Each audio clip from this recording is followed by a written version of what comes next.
Um, all right. Let's see what's going on here.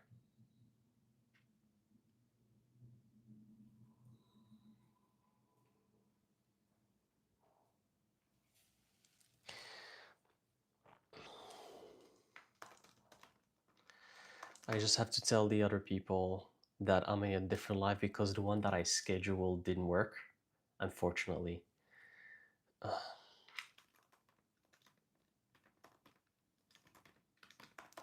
just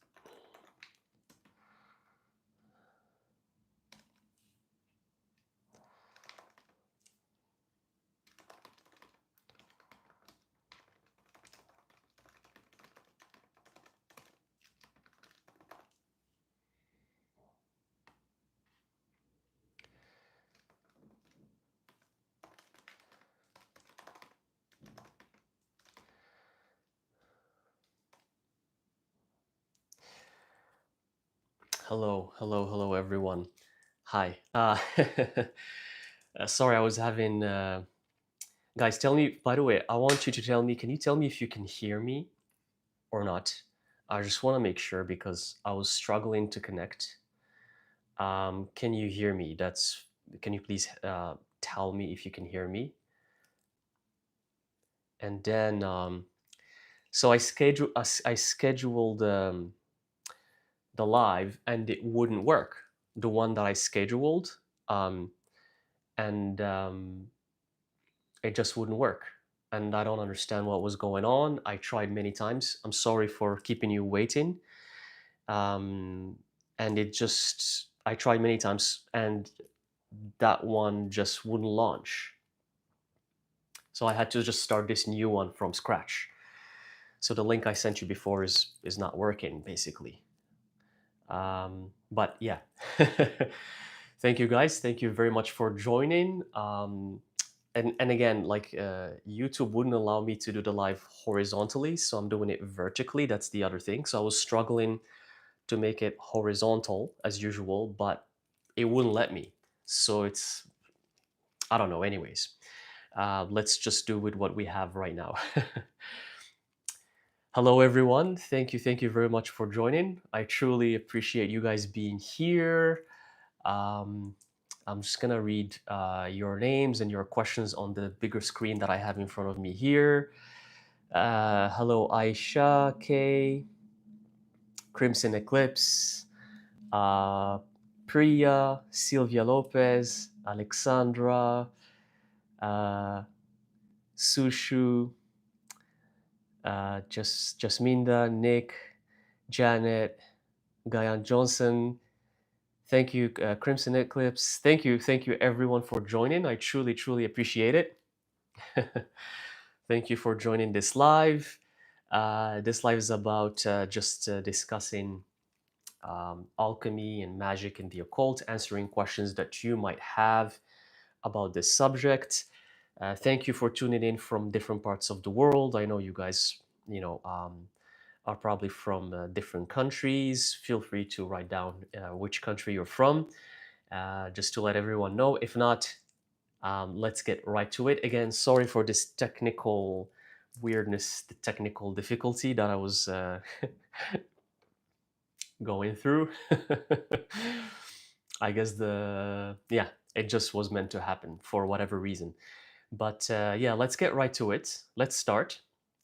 And again, if you have a question, just leave it in the comment section there, and I will get to it and then answer it for you. The question can be about alchemy, about occult practices, about magic, about the paranormal, spirits, ghosts, guardian demons, all of these subjects that I address in this channel. So the question can be about anything you want. Um, let's get right to it, okay? So I'm gonna start by answering this first question just as like an introduction to how to alchemy, and it's a question that was left by Ina Witch in the comment section, and I'm gonna start with it, and then I'll answer the other questions for you guys. Um, some other people just joined in. Hello, Tammy, Amy, Iskra, hello. You guys are writing where you're from? From Jordan, from Serbia, Germany. Wow, that's really really cool to see many people from all around the world. Um, I'm really happy to see you guys here joining, and yeah, let's just get right to it. So the first question that Inawich asked is she wanted to know what led me to alchemy, and because she said it's such a difficult and niche practice, so she wanted to share. She wanted me to share the experience of what led me to alchemy, and some of you asked similar questions, so this can answer all of you guys. So alchemy basically just fused with my life, and I mentioned that in my previous life. It started all with New Age spirituality. It started with me having my third eye open, having my awakening more than like a very long time ago, more than a decade ago. And at first, I started with New Age practices such as meditation, crystals, all of that, like chakras, energies. That's what I started with first, and I was doing all of these practices just to realize that they were not helping me. So I was doing that everything that the New Age was telling me to do. New Age information that you can find online, you can read in books. I was doing that, and that's what you're going to find if you have a spiritual awakening. And there's so much information about that online. There's tons of information. So I was doing that for a few years, not for a few months. For a few years, I was just like delving into the New Age and researching everything that has to do with meditation and energy work and what are the chakras and all of these things, and just to realize later on that most of the New Age is driven from Hindu practices, from Hinduism and Buddhism. Most of it, I would say, a good 80% of the New Age is derives from Hinduism. So um, the Hindus know those practices very well, more than Westerners. So when I did a lot of those practices, and I realized that nothing was working. Nothing was working. I was still in the same place. I didn't really improve much with my life. Everything on paper seemed fine, but nothing was moving forward spiritually, and that slowly led me to sacred geometry, and sacred geometry played a big role in changing my perspective about life, because sacred geometry follows the golden ratio. It opens up spirit for you. It's like a portal. Anything that follows the golden ratio opens up a portal for you. And the first time I saw the flower of life, I became obsessed with it. That's why I have it tattooed here right away. I didn't even hesitate, and I still don't regret it. It's something. It's also a sigil. It's the flower of life mixed with a sigil that I personally designed in collaboration with a friend back then, and I have it tattooed on me, and it played a big role in my transformation.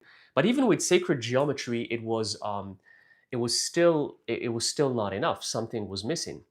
And then spirit and the universe, I declared that I wanted to know more. I wanted to delve into the unknown. I knew that there was something more, but I couldn't find it. So the moment I declared that to the universe, I started becoming aligned with the path of alchemy. And the path of alchemy, at first, what showed up was like these symbols, symbology, and these drawings that I saw online that were at first glance they seem creepy, they seem scary, and they don't make any sense if you check all of the alchemical drawings that represent the grand work, that talk about the grand work. It seems like they don't make sense because they have all of these creatures or these animals, and it's art. It's art that's coded. And at first, I saw that, and then I didn't really research it, and I started just researching what are the simple concepts of alchemy. And then I stumbled on like the concepts of alchemy from a New Age perspective, which is spiritual alchemy, because there's different types of alchemy. There's practical alchemy and there's spiritual alchemy, but they go hand in hand. But for most of you who are researching alchemy right now, you're probably only gonna know spiritual alchemy because that's what's popular right now. What's popular right now is spiritual alchemy. And in the West, spiritual alchemy there were certain occultists who made it popular. One of them is Carl Jung, and a lot of people are influenced by the books of Carl Jung about alchemy. But that's spiritual alchemy. So I was introduced into that. So most of what you're gonna find in the beginning in the New Age is that alchemy is transformation. Okay, now right now everyone is an alchemist. Well, alchemy is the caterpillar transforming into a butterfly. Yeah, good. All right, good job. I get it. Yeah, I'm transforming. That's at first that's what I thought too. But at least I thought that I was getting somewhere. But alchemy is just not. It's not transformation. It's not it, actually. The real alchemists know this. First of all, number one, alchemy is not a science. Alchemy is an art. And it's the art of what? It's not the art of transformation. Even though I use this word myself, but I use it so you guys can understand, so you can relate. But the true definition of alchemy is the art of transmutation. It's not transformation. That's number one. First of all, let's get that out of the way. It has nothing to do with transformation. Alchemy is transmutation. What is transmutation? Transmutation is when you take something and you work on it, and after you work on it, that same thing transmutes into its highest version. It transmutes into its highest version. You take lead, the metal lead, and when you work on it, it transmutes into gold. So it's the art, not science, it's the art of transmutation. And that's why alchemy is based on art and symbology and sigils. Actually, most of the alchemical books and writings you're going to see, they're heavily using symbology. So if you don't understand symbology, if you don't understand sigils and what the symbols mean, you're not going to understand alchemy. And it's even connected to tarot. Tarot is also an art. The major arcanas, when you look at them, there's nothing written there. It's art, you know. So it's all interconnected, and so alchemy just came to my life when I was looking for it. The seeker finds. If you don't seek, you will never find. If you seek, you will find. So seek for alchemy and seek for the knowledge that you want, and you will find it.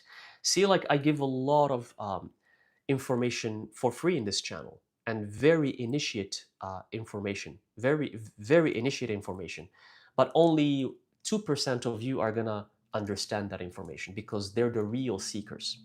They're the ones who are really seeking what's really uh, out there. Because the same way, that's how I learn. I found some sources and I'm like, I can't believe this information is available. How come I didn't know about it? But I realized it's not about the fact that I didn't know about it. I realized that I wasn't ready to know about it. I wasn't ready to learn about it. And when I was ready, I found it. So a lot of people, when they're ready to hear what I have to say, they will find what I'm sharing here maybe 10 years later, 10 years down the road, 15 years down the road. They're going to find the videos I'm posting right now. And maybe I'm not even in this life. Maybe I'm not even in this dimension. Maybe I don't do YouTube anymore. But then those people will benefit from these videos. And that's the goal of, of transmission. That's the goal. That's the goal why I'm doing this. It's not to seek fame or money or to say I'm the alchemist, I'm the guy who knows about knowledge. It's not for that. It's I do it, and others will do it, and others will do it, and everyone carves their own path, and that's how um, you give a better uh, uh, example for humanity, how to be good humans, how to live like a good human being, how to not waste reincarnations, how to come in this lifetime and not waste it. Because alchemy is one of the tools that helped me understand how to not waste my reincarnation. But it's not the ultimate tool, it's not the only tool. Everyone has their own tool. Because the moment I start telling you alchemy is the only tool, alchemy is the only correct tool, the moment I start saying that, then it becomes religion. And that's the problem with religion. That's the problem with religions around the world. That's why we have wars and killings happening right now in this day and age. It's because if I start saying my religion is the best, my dogma is the best, the Sef Alchemist way is the best way, then that means that there's only one truth, and there is not only one truth. Anyone who tells you there's only one truth, they don't know anything. It means that they're still stuck in this dense, physical, heavy reality. Anyone who tells you there's only one truth, it means that they have a long way to go. There's an infinite amount of truths. But the point is that we should respect each other's truths. We should respect each other's paths. And every path will lead, because the goal is to get to enlightenment. The goal is to get to ascension. Jesus reached enlightenment in his own way. The Buddha reached enlightenment in his own way. Which path is better? No one. But they both reached enlightenment. If I give you a choice, I take you to a labyrinth, and I'm like, choose two paths. There's two paths. If you choose them, you're gonna get out of this labyrinth, this maze. It's a maze. There's two paths that lead you out of this maze. Does it matter which path you choose? Does it matter? It does not matter. Because both of them, either or, will get you outside of that maze, outside of that labyrinth. So it's the same. Alchemy is not the only path. I'm not here to tell you that alchemy is the only best path. I'm just sharing that it's one of the paths of initiation that can help you find your enlightenment. That's all there is to it. And I respect all of the other paths. In fact, if someone is religious and religion helps that person become enlightened, so be it. I have nothing against religion if it actually helps the person become enlightened. But what most religious people do is they will condemn other people. What most religious people do is they will condemn other religions. What most religious people do is that they will start pointing fingers and bashing on other things that doesn't align with their beliefs. And that's the biggest problem with religion. That's the biggest problem. And that's why religion was burning at the stake anyone who was not a follower back in the Middle Ages and with the Inquisition. They were burning witches and alchemists. You know what I'm telling you right now? If we were in the 1500s or the 1400s, I would be burned at the stake. Right now, me and you guys, and you, the watchers, all of us, we're gonna be caught by the Inquisition and we're gonna be tortured and burned alive. So, what a beautiful age we live in, that we're able to talk about this freely. But this thing is still even uh, it's it's it's still happening. Like yesterday, I just got a warning on my TikTok account. You know, the TikTok account. I've been having it for like how many years? Since 2020, I think, and it's been flagged, so they're about to remove it because because of reports and because of whatever they say, guidelines, this guideline, that.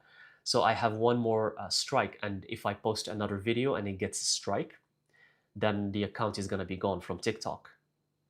And the account is like right now at 65,000 followers. And I'm gonna basically start a new TikTok account and post there. So this kind of thing is still happening, but it's it's just we live in a better times, because at least your life is not at risk. Back in the day, you would be killed. Back in the day, I would be killed. I would be not just killed, tortured and burned alive. And maybe many of us have had that experience in our past life reincarnations. We just choose not to remember it because it's painful. But many of us probably have had that before. Excuse me. So, and talking about the TikTok account, actually, which have had that way more than me. She had her account taken down 3 times. Three different accounts were taken down. She had 3 taken down on YouTube and 3 that taken down on TikTok. So it's like, so it's still happening. It's still going on even nowadays, but technologically. And it's usually the religious people who are going to come attacking it, like, and us, the occultists and the mages and the witches. We don't care about religious people.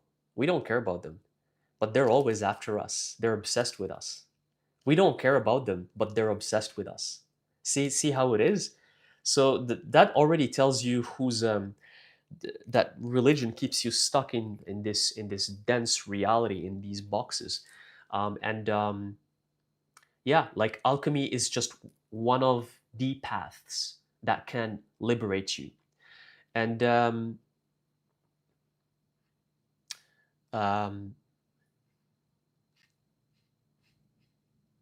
yeah, like this is just, I was just like double checking the questions, and I'm gonna see some of your comments here because I don't want to leave you leave you too long just there in the comment section. Let me see what you guys, if you wrote some questions, because I have some other questions, but I want to see what you guys, if you have any comments or any questions.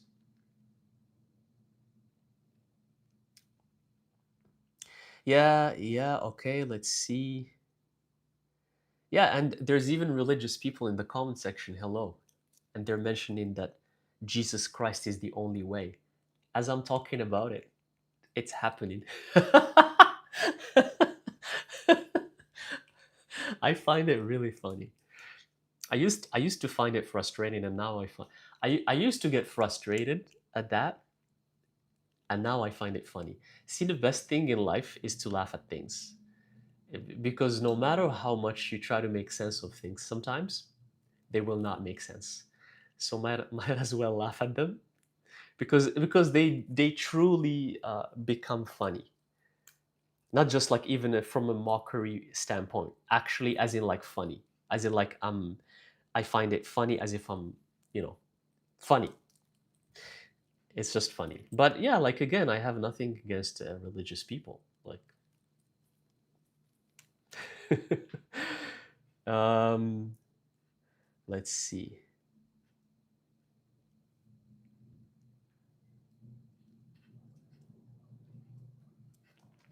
So let's see. Let's see. Do you guys? Okay, I see that you guys are.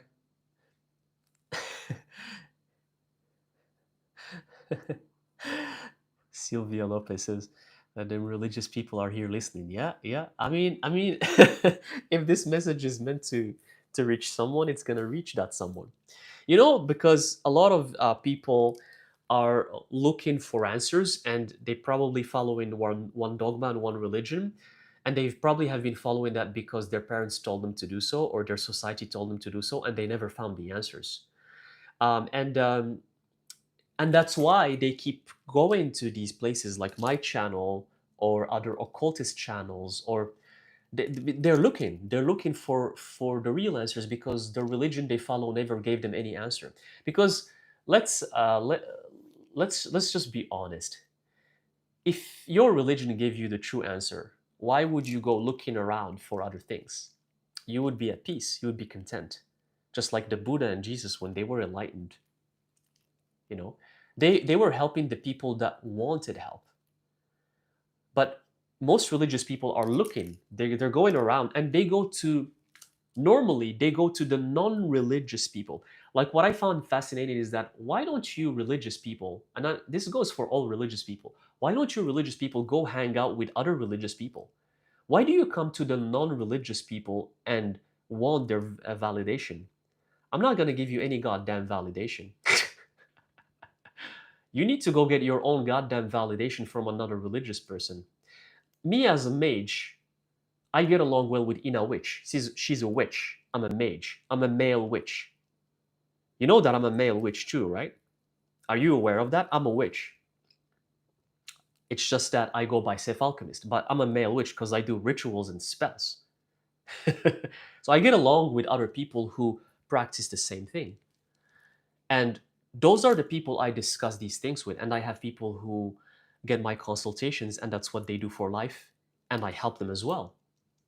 And I've had people who actually got readings from me who were religious, but they are amazing religious people. I wish all religious people were like that. They follow religion and they get a reading from me, but they're the most peaceful, beautiful, honest, amazing religious people you can ever imagine. And they never, even once, pushed their religion onto me. Not even once. They never told me, Sef, why aren't you religious? They never told me even once. And I love those people. And I know some religious people who are incredible. I know them personally, and they follow certain religions, monotheistic religions, and they're amazing people.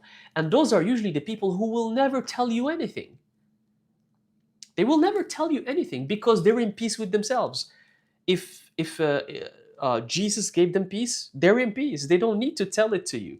If following another, like Islam or Judaism, gave them peace, they're in peace. They don't need to tell it to you. But if you're not in peace with yourself, you're going to start telling it to others. You're going to start wanting to impose it to other people. You're reflecting the peace you don't have. You're going to start to project it on other people. You're going to start to go into other people and say, yeah, Jesus is the only thing that exists in the universe.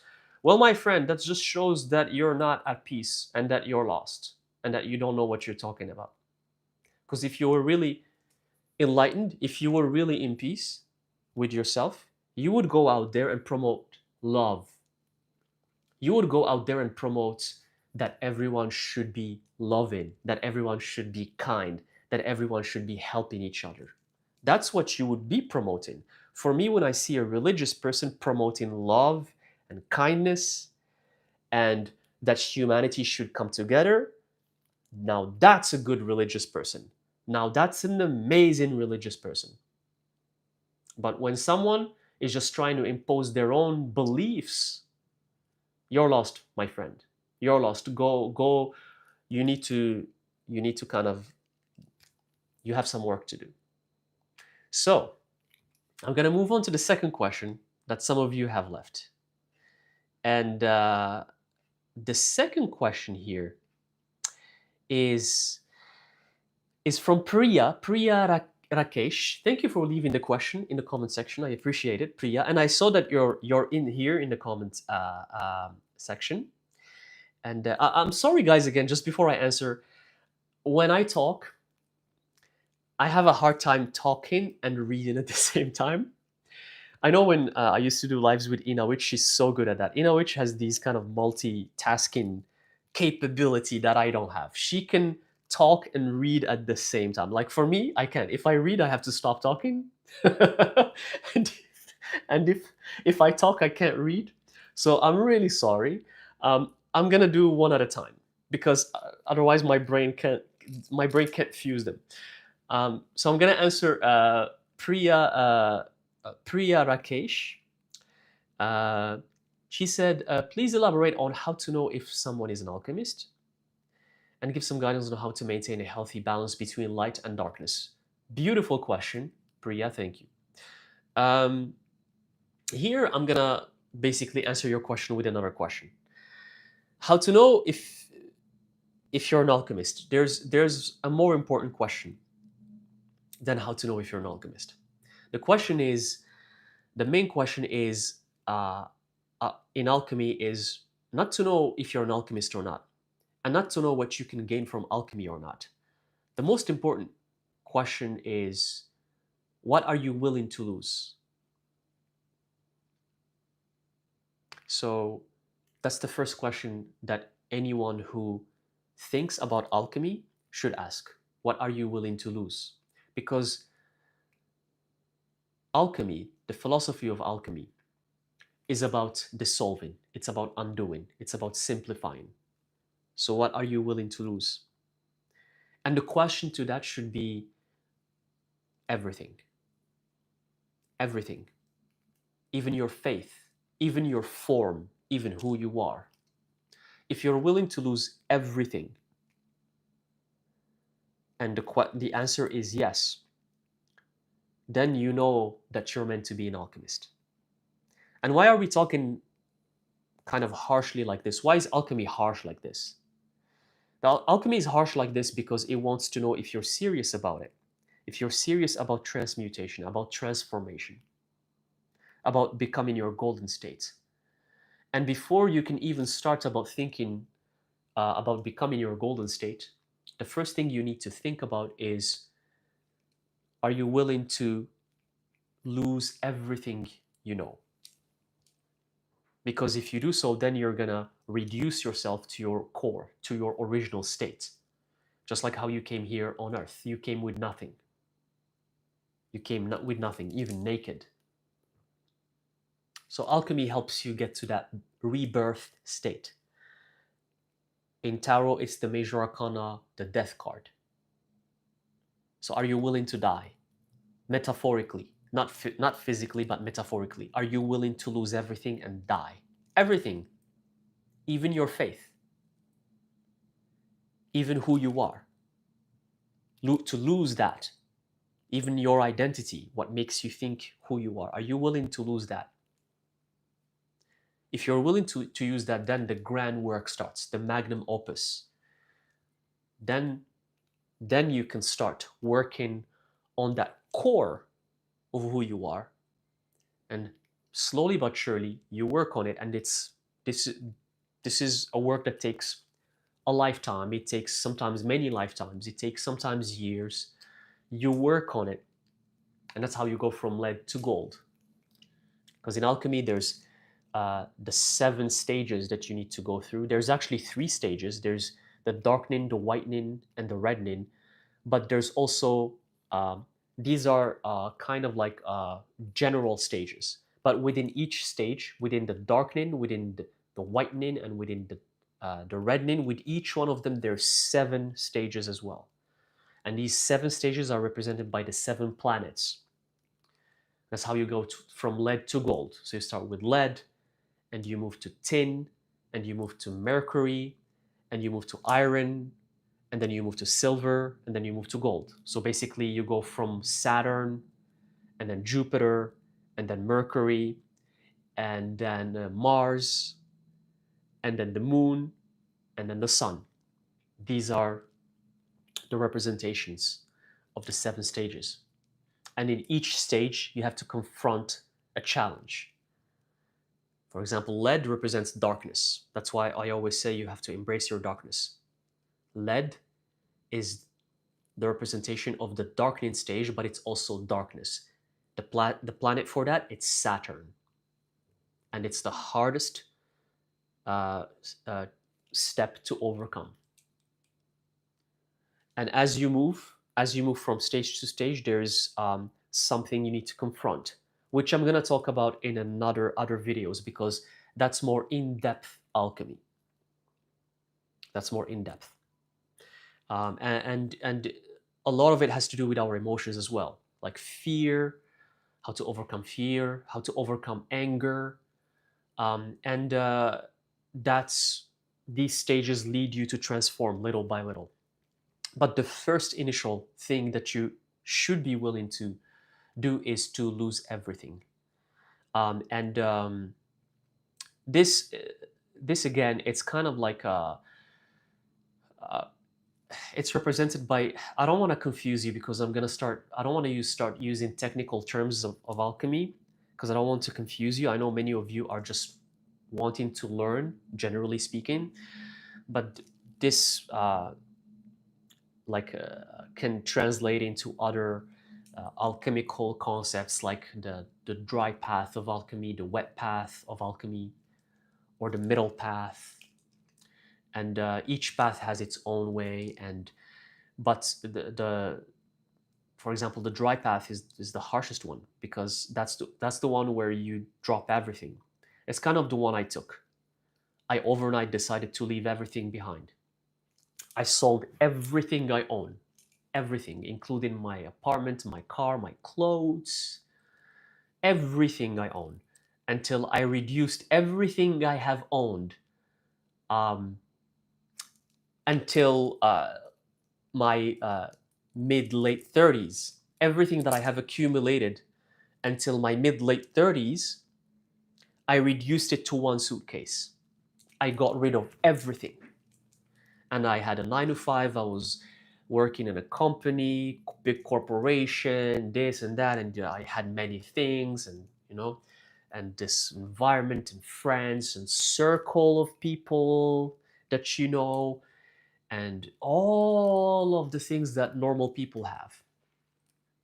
And there came a time where I just reduced it to me and one suitcase, and I just even left the place I was in. I left. I completely left. I said bye, and I moved to another continent, not just another country, not just to the nearby neighboring country. I went, you want to know how far I went? By airplane? 14 hours. That's how far I went from one place to the other. 14 hours. So guys, when I tell you these things in the videos, it's not to tell you that I read them in a book. I tell them to you because it's my personal life experience. It's not because I read them. It's not because I read someone who wrote it in a book like what most people do on YouTube. They're going to tell you, well, this author wrote that this and this and this happened. And there, you check their life, you check who they are, and they've never been anywhere. It's okay. That's called an author, someone who writes books. It's okay. There's nothing wrong with that. But when I tell you these concepts, it's because I've been through them, because I did them to myself. And it is tough. You go crazy. So those first few months, when I left everything behind, and and you want me to even shock you more, I didn't tell anyone. I didn't tell my friends. I didn't tell my family. I didn't tell the closest people to me. And when they started connecting or writing messages or calling on the phones, like, oh, I'm not there anymore. Oh, where are you? I'm in this other country that's 14 hours away with one suitcase. Oh, you're on vacation. No, I left. What? What do you mean you left? Sef, come on. No, what? What do you mean? What? Why didn't you tell me? What? Why didn't you tell me? What? Why did I have to tell you anything? It's my life. I do with my life whatever the heck I want. Why do I have to tell you anything? That's another concept of embracing darkness. I live my life for myself. I was born in this reincarnation to first take care of myself.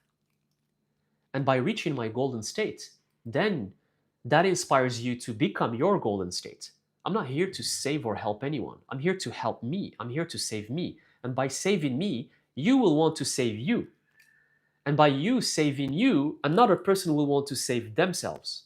That's how this chain of thing works. And I didn't tell anyone. And the reaction, you want to know the reaction of the people when they learned that I just left without a word? They all didn't want to. The reactions was actually the most shocking thing. It's just like, that's it. Well, you're not part of the circle right now. Now I don't relate to you anymore. Now I don't want to talk to you. Why? Because I chose a different life path. Why? Because I chose not to be a 9 to 5er like them.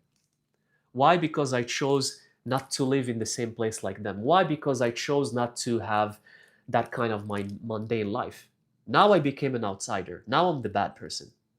Now I'm the crazy person. So when I tell you these things, I'm talking about my own experience. And my own experience was just like paralleled with the alchemical stages. The more I research alchemy, and I'm like, this is exactly what I went through. It's just every person is going to have it in a different way. It doesn't mean that what I went through is exactly what's going to happen to you, because remember, everyone has their own alchemical path. Everyone has to build their own path. So what happened to me, it doesn't mean that that's what it needs to exactly in the same details, but it's going to be more or less similar. And I even had to finish this long-term relationship I was in and I don't talk this about this quite a lot. But that was actually the first thing that I had to do. I ended a 4 year, 4 or 4.5 years relationship that I was in. I ended it, and I had to end it because it was because, and when my partner back then, when she was asking just why, and it was harsh. You did I hurt that partner? Yes. Was the relationship working properly? No, it was not. We were having a lot of problems and misunderstandings. Why? Because I wanted a spiritual path, but her was not that. But I'm not. It doesn't mean that. If anything, in this situation, I'm more of the bad person. I'm aware of that. I'm more of the bad person than her. Because you know why? Because I was selfish. Because I chose me. Oh, that shocks you? You think this is new age fluffy stuff? Love and light. No, I chose me. What? Yeah, yeah. And I'm not scared to say it, and I'm not ashamed to say it. And if that shocks you, then get shocked. Because that person was willing to work on the relation, but I saw that the relationship was not going anywhere. You know why? Because I wanted to leave everything behind. But the person I was with, she was not willing to leave everything behind. And I was telling her, how are we going to work this out if I want to leave everything behind and get the hell out of here and you're not willing to do that? How is this going to work? So I had to be selfish and look for what works for me. And I'm telling you know why I'm telling you this? Because you have to do that for yourself too. And it's okay if other people are going to call you selfish. It's okay if other people are going to call you bad things because it's their problem. If they want to call you bad things, it's their problem. It's not your problem. Your problem is to focus on yourself and to focus on your transformation. Oh, I said your problem. That's not your problem. I mean that your goal. That's your goal. Your goal is to focus on you. You want to ascend, you want to become enlightened, you want to transcend this cycle of reincarnation, you want to become with the gods in the afterlife, you want to move on to the next level of existence. Well, it's tough, my friend. This is not something that ayahuasca is going to get you. This is not something that having a retreat is going to get you. This is a work of a lifetime. And it's tough, and it's full of challenges, and it's full of pain and darkness and leaving things behind to just hopefully get close to that level. Think about what the hardships it takes to climb a mountain. Is it easy to climb the mountain? But then when you get at the peak, the feeling you get, that's exactly how it is, as above, so below. It works the same. So this is not like, you know what's a metaphor for this? This is not like, there's two people. One person says, I'm going to meditate and climb the mountain while I'm meditating. Oh, I'm meditating. Oh. And I'm not looking down on meditation. I love meditation. I meditate every day. So just to give you a disclaimer. So someone is meditating and they're like, oh, I'm meditating. I'm climbing the mountain in my meditation. Okay, I did it for 15 minutes. I opened my eyes. I climbed the mountain. Oh, it was so beautiful. Oh, really? Tell me about it. Well, it was amazing. So how did it feel? Well, in my meditation, it felt amazing. That's person one. Person two, someone, they train for 1 whole year to climb the mountain, and they physically climb the mountain. And to climb the mountain, it takes them few weeks because maybe they're doing Mount Everest or something really tough. And then they get there. See, most spiritual people nowadays are the first case I mentioned. The ones who are meditating and they're like, oh, I'm climbing the mountain in my head. I'm climbing the mountain. Oh, it's so beautiful. Oh, I'm enlightened. I'm enlightened. Oh. And then the second case, which is the person working 1 year training to climb the mountain and then climb it, The second case scenario, that's maybe 3% of the spiritual people. That's maybe 3%. And that's why spiritual people, when you meet them online or in real life, they're the most miserable people. And they're the ones who preach about spirituality. They will tell you everything you need to know about spirituality. I know spiritual and chakras. When you open your third eye, you're gonna see this. And I'm enlightened, and I'm gonna heal you. And because I'm the chosen one, and well, in my ayahuasca ceremony, my spirits told me this and that, and I know everything. And the fifth dimension is gonna lead you to the sixth dimension. I get a headache when I start hearing people like that. I get a headache. And these are usually the people who are addicted to drugs. They're the druggies. And that's why they're addicted to ayahuasca too, because if you're addicted to something, if you have an addictive behavior, you have an addictive behavior to everything. If you're addicted to alcohol or drugs or weed or mushrooms, you're going to be addicted to ayahuasca. These are the people who don't look healthy. These are the people who are just like talk, talk, talk, talk, talk, and they don't stop talking. You just want to tell them, shut up for 5 minutes. They don't stop talking, just talk, talk, talk, talk, talk, talk, talk. These are the people who are going to tell you that they read every book that exists out there. Well, I read in this book, and this book said this, and this book said that, and this book said this. And I'm sure if you're in any spiritual group, you're going to find people like this. But my friends, you, the gifted ones, the seers, the quiet ones, the silent ones, because every sage that have existed is silent and still. Do you imagine a sage being talk, talk, talk, talk, talk, talk, talk, talk, talk? I know this, I know that, I know this, I know that, I know this. Go to the monks in the temples and see how they talk. I had to experience it myself too. When I visited the monks in the temple and spent time with them in Thailand last year. I keep saying it again just to tell you that I did these things myself. And you will see how still the monks are.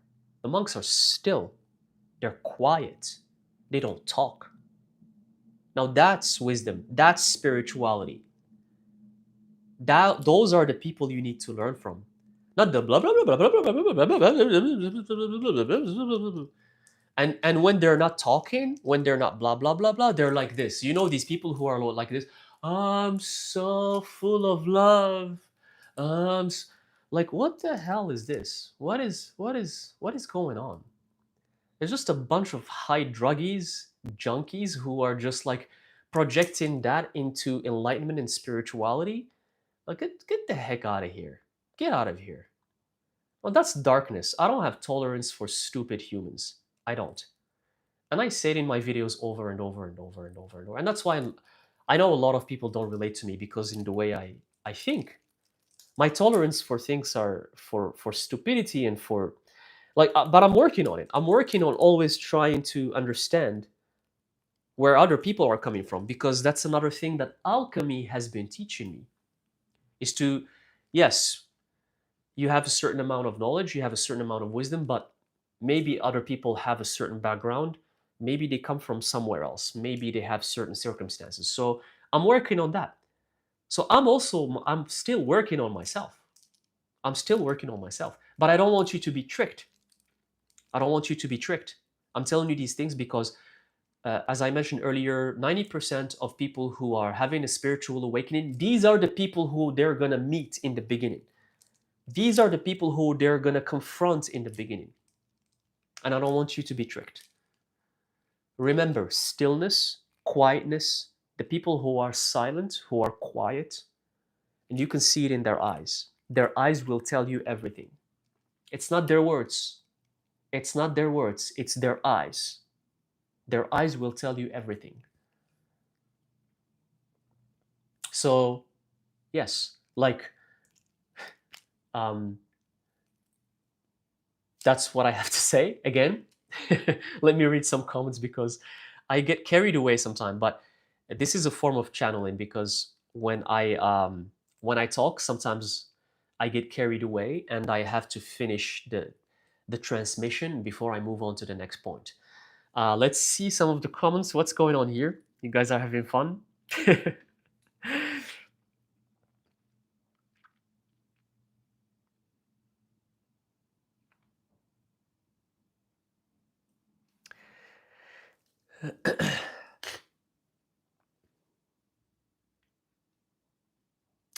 Yeah, yes. Which Runa here said the problem to lose everything is when you have kids and mother that have to take care of. I know, which Runa, and so, a lot of people have asked me this, and I really, really like this. This is one thing um, that I myself think about quite a lot when I say this. And what do you do when you have kids? I'm not the best person to answer this, just to be honest. I'm not the best person to answer this because I don't have kids. And but I am surrounded with people who have kids. My siblings have kids and they have a lot of them. I'm an uncle to a lot of kids. I'm an uncle to many kids and I see how my siblings are living their lives. And it's not easy. And I have friends who have kids. And I know it's tough. When you have kids, your life becomes kids. Kids take everything. They take your energy, they take your time, they take your finances, they take everything. So I don't have kids, but I know from observing my family and friends, I know what it's like. Well, I don't know what it's like because I don't have kids, but I can observe that. And for the people who have kids, there's one thing I can tell you. Hopefully, it's going to help. But again, I'm not the right person to answer this. If you have kids, finish the responsibility of raising them. Focus on that. Because the kids, I mean, they were brought to this earth, so the duty is for them. If I had kids, I probably that's what I would be doing too. I wouldn't be Sef Alchemist if I had kids, and that's why I chose not to have kids in this lifetime. um, uh, so focus on the kids, focus on them, because kids are like lives, they're souls that are alive. They're not like I mean, this applies even to animals. Even if you have a cat or a pet or a dog, take care of them. Even if you have plants, make sure you take care of these are they're alive. So take care of your kids until they reach the age where they can take care of themselves. Once they reach that age, then you can start that kind of the transformation. You can start redirecting the energy towards yourself. You can throughout your life do research and slowly kind of like here and there do it like on the side, research some concepts of alchemy, some concepts of transformation, do it on the side while raising your kids. And it's going to take a long time, but it's okay. But when your kids reach that age, like 20 years old or 21 or 22, I don't know what's the age, because for each kid is different. Some kids mature very fast. Some kids take time to mature.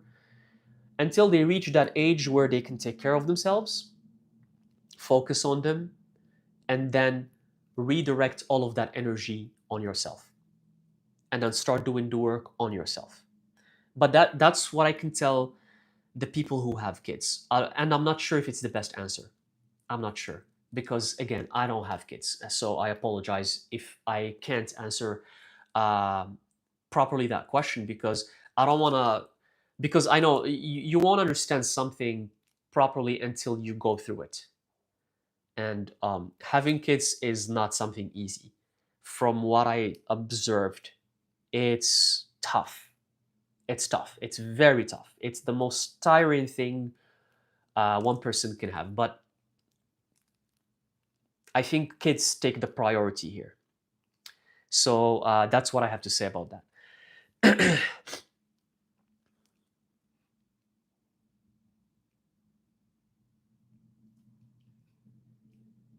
Yeah, because a lot of people have kids and they want to transform, but they find it hard. I get this question quite a lot. Focus on your kids. They're the priority. They came to this earth. They are reincarnated. They're gonna have to take the priority of your energy first, um, and then once they're at that level where they're okay on themselves by themselves, um, then you take care of you.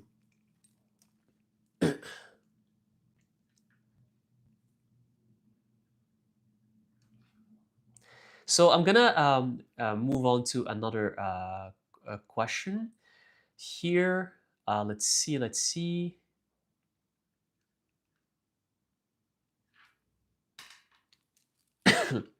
Here, another question that was left in the comment section from James Joyce 45.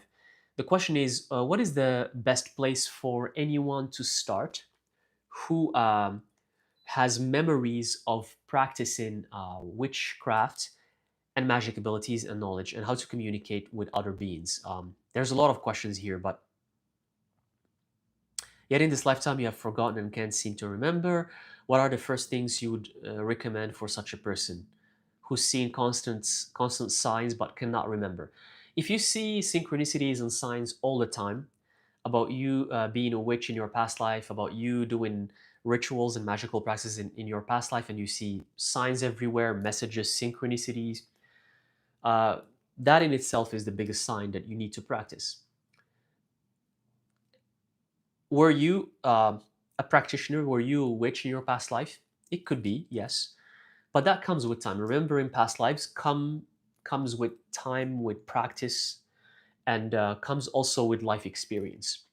The more you move on in life, the more you practice and visit different places around the world, the more you're going to remember.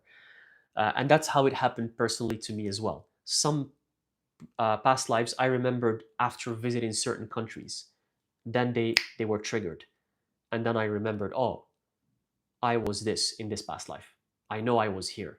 I know I did this. I know I died this way. So roaming the world, traveling around the world, helped me remember my past lives. But if this comes to you in dream form, or if you have visions about it, then and if you see the signs everywhere, then of course, then you have to practice. Start by having an altar in your home, and invoking the spirits you want to work with, and do your research. Just do the work. Do your research. See what elements you need to work with. Start doing rituals, casting spells. Start by very easy things at first. Don't do complicated things. Don't start with banishing and exorcising. That stuff is advanced. And that stuff shouldn't be done by everyone.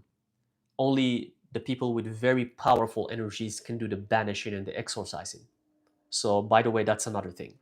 Like if you hear someone saying banishing, banishing, banishing, not everyone can do that, because when you're dealing sometimes with some really nasty entities, you're gonna need someone with a very strong power, strong magical power, who can handle those entities. And that's why even churches, to go back to Christianity, or even in other religions too, in Islam as well, this exists, and in Judaism, I think in Judaism as well, the people who are haunted by some super malicious entities, sometimes even reading the scriptures doesn't help. And you need to bring in someone who has a powerful energy. And now it's not what they read is what's powerful. That's what people misunderstand. If a priest is reading whatever, it's not what they're reading. It's actually the energy of the person that can either exorcise that person or not. It's the energy. But people misunderstand. They're like, well, if you read the scripture, it's going to work. Yes, sometimes it does work. Sometimes. Sometimes reading certain scriptures, they have some words have powerful energies. They're like spells. But sometimes it's the energy of the person. So if you're just starting, start with easy things. Do rituals for gratitude. Do rituals for abundance, for manifesting the things you want in your life, for connecting to your guardian spirits. And in magic, there's no need always to go in depth and to go to the hard things. Sometimes magic can be just used for simple things in life, for cleansing your cleansing your surroundings, and just making sure that the energy is beautiful inside your home. You know, sometimes that's what magic is good for. It's not about like I'm gonna do this, I'm gonna invoke this spirit and this demon from here and this demon from there. Not everyone is meant to do that, and the people who are meant to do that, they will know it. I banish entities. I can do that, and I have done it. But that power was given to me, and I know from day one I was meant to do that. I know it. I just knew it because you're gonna ask, well, Seth, how did you know? Because I was attacked by some nasty spirits. Some nasty spirits, some really scary stuff was coming to me, and I had to find a way to get rid of them. And I found a way, and now they don't bother me, but they still come. And when they come, I show them how it's done, and they don't come again. And it's just that's the other thing with magic that I want to mention, guys. By the way, people who have gifts and abilities, if your gifts and abilities are still at the beginning stages, they're still kind of like, you're at beginner level, you're not going to attract the attention of powerful spirits. And this is something that not everyone talks about. Powerful spirits, they're not going to come to you if you're just a beginner. They have nothing to do with you. They're powerful spirits. Do you see some kind of king or president or prime minister coming to a commoner and saying, hey, I'm attracted to you? No, you have to go to be at their level. You want to speak to a king or a queen, you want to speak to a president, you want to speak to some kind of, I'm giving you examples with our societies who are at the higher echelons. You want to speak to a CEO, to like some kind of very, very important person, you have to climb the ladder and be at their level. Otherwise, they're not going to even know that you exist. Well, guess what? The same works for spirits. The very powerful spirits, they don't care about your magic. They don't care even about coming to your life. What do they have to even do with your life? So they're not going to come to you. So when you hear people, sometimes a lot of people get delusional and they're like, oh, this super burst, this came and attacked me and this and that. No, there's a higher chance that's just a nasty spirit that's lingering in the lower frequencies of Earth.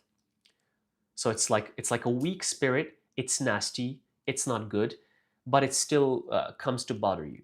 It's not a powerful spirit.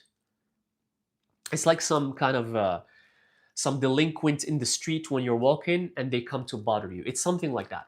And then you tell them go away, go away. I don't have time.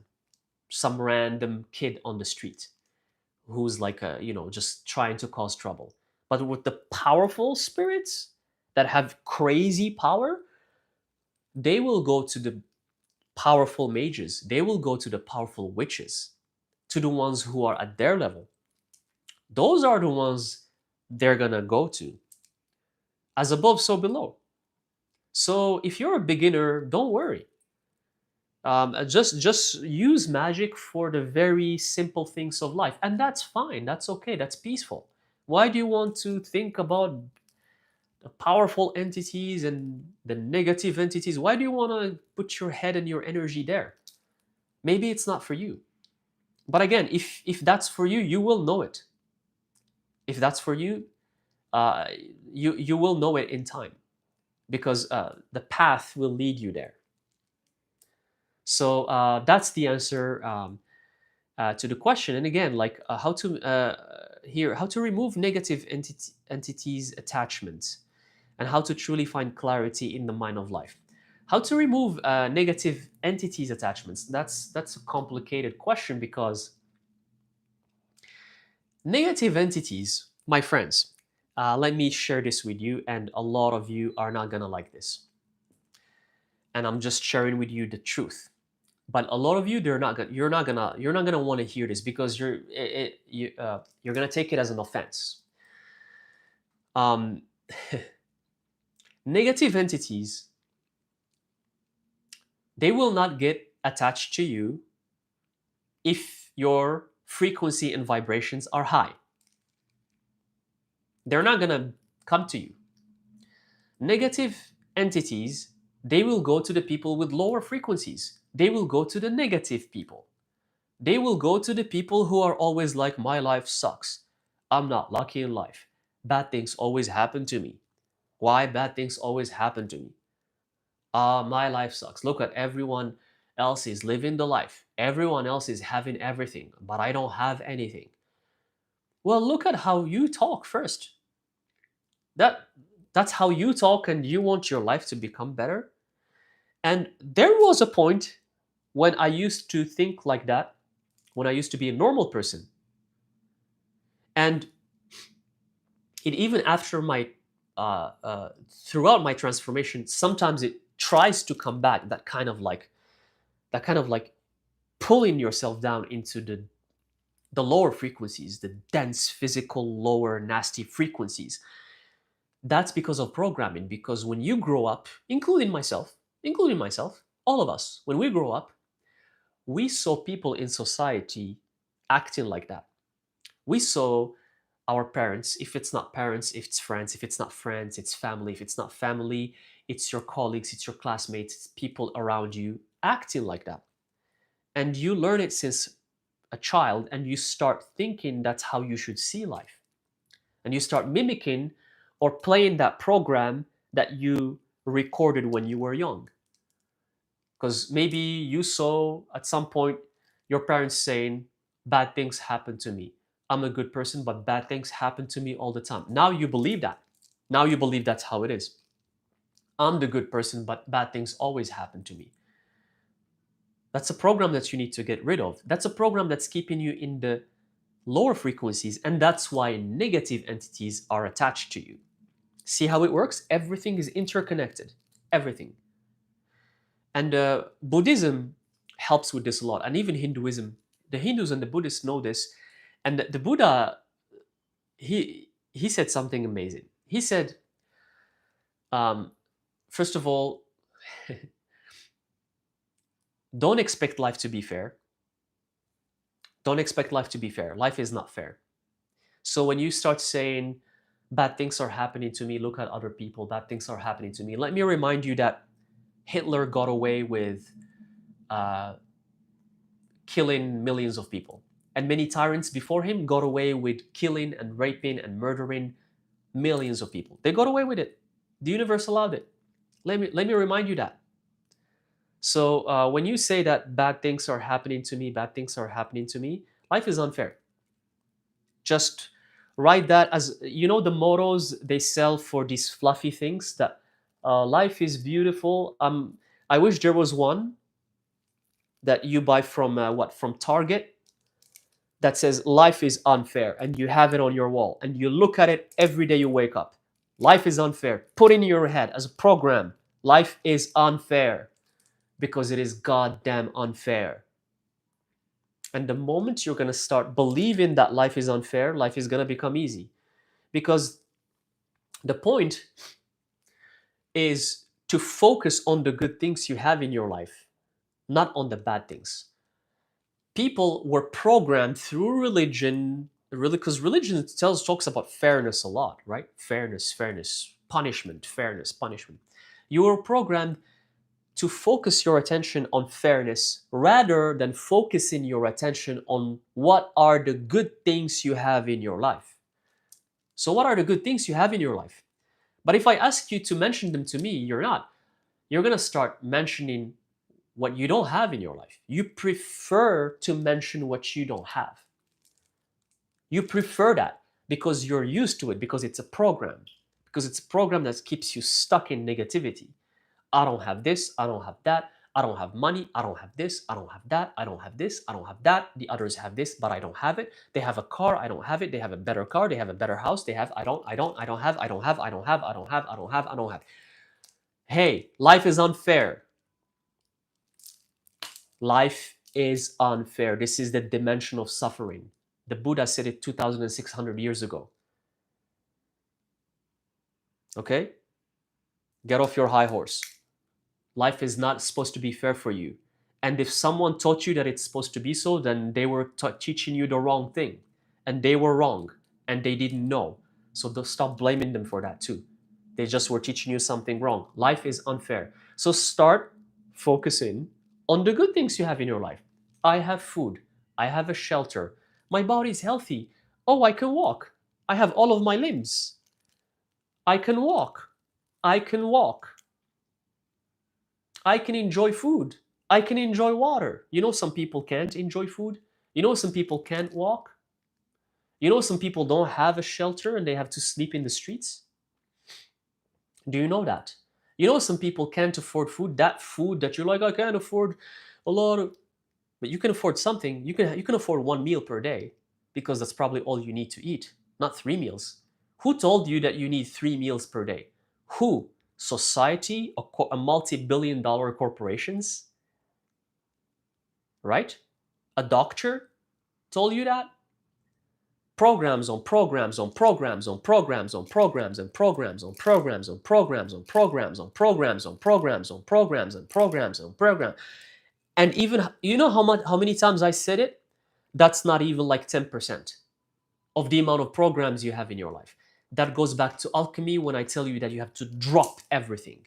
You know, when you drop everything, physically, when I said it, it's, yeah, the life things, but mentally and spiritually, it's the programming. You have to also drop that. Alchemy teaches you to drop everything physically and spiritually. That's why in the beginning I said you have to be willing to lose your faith, even your faith in what the God you believe. You have to be willing to lose that. So that's another program. Who told you that you need to eat so much per day? Who told you that? Someone told you that, and you believe it. The doctor told you you need to do this and you believe it. No, be grateful that you can eat. Be grateful that you can afford food once a day. Be grateful that you can afford clean water. You know that some people don't have clean water? Do you know that? No. You're going to choose to focus on the person that has the car or that has more things than you. You choose to focus on that. Life is unfair. Life is unfair. Remember, life is unfair. Some people are just going to have more things than you. Life is unfair.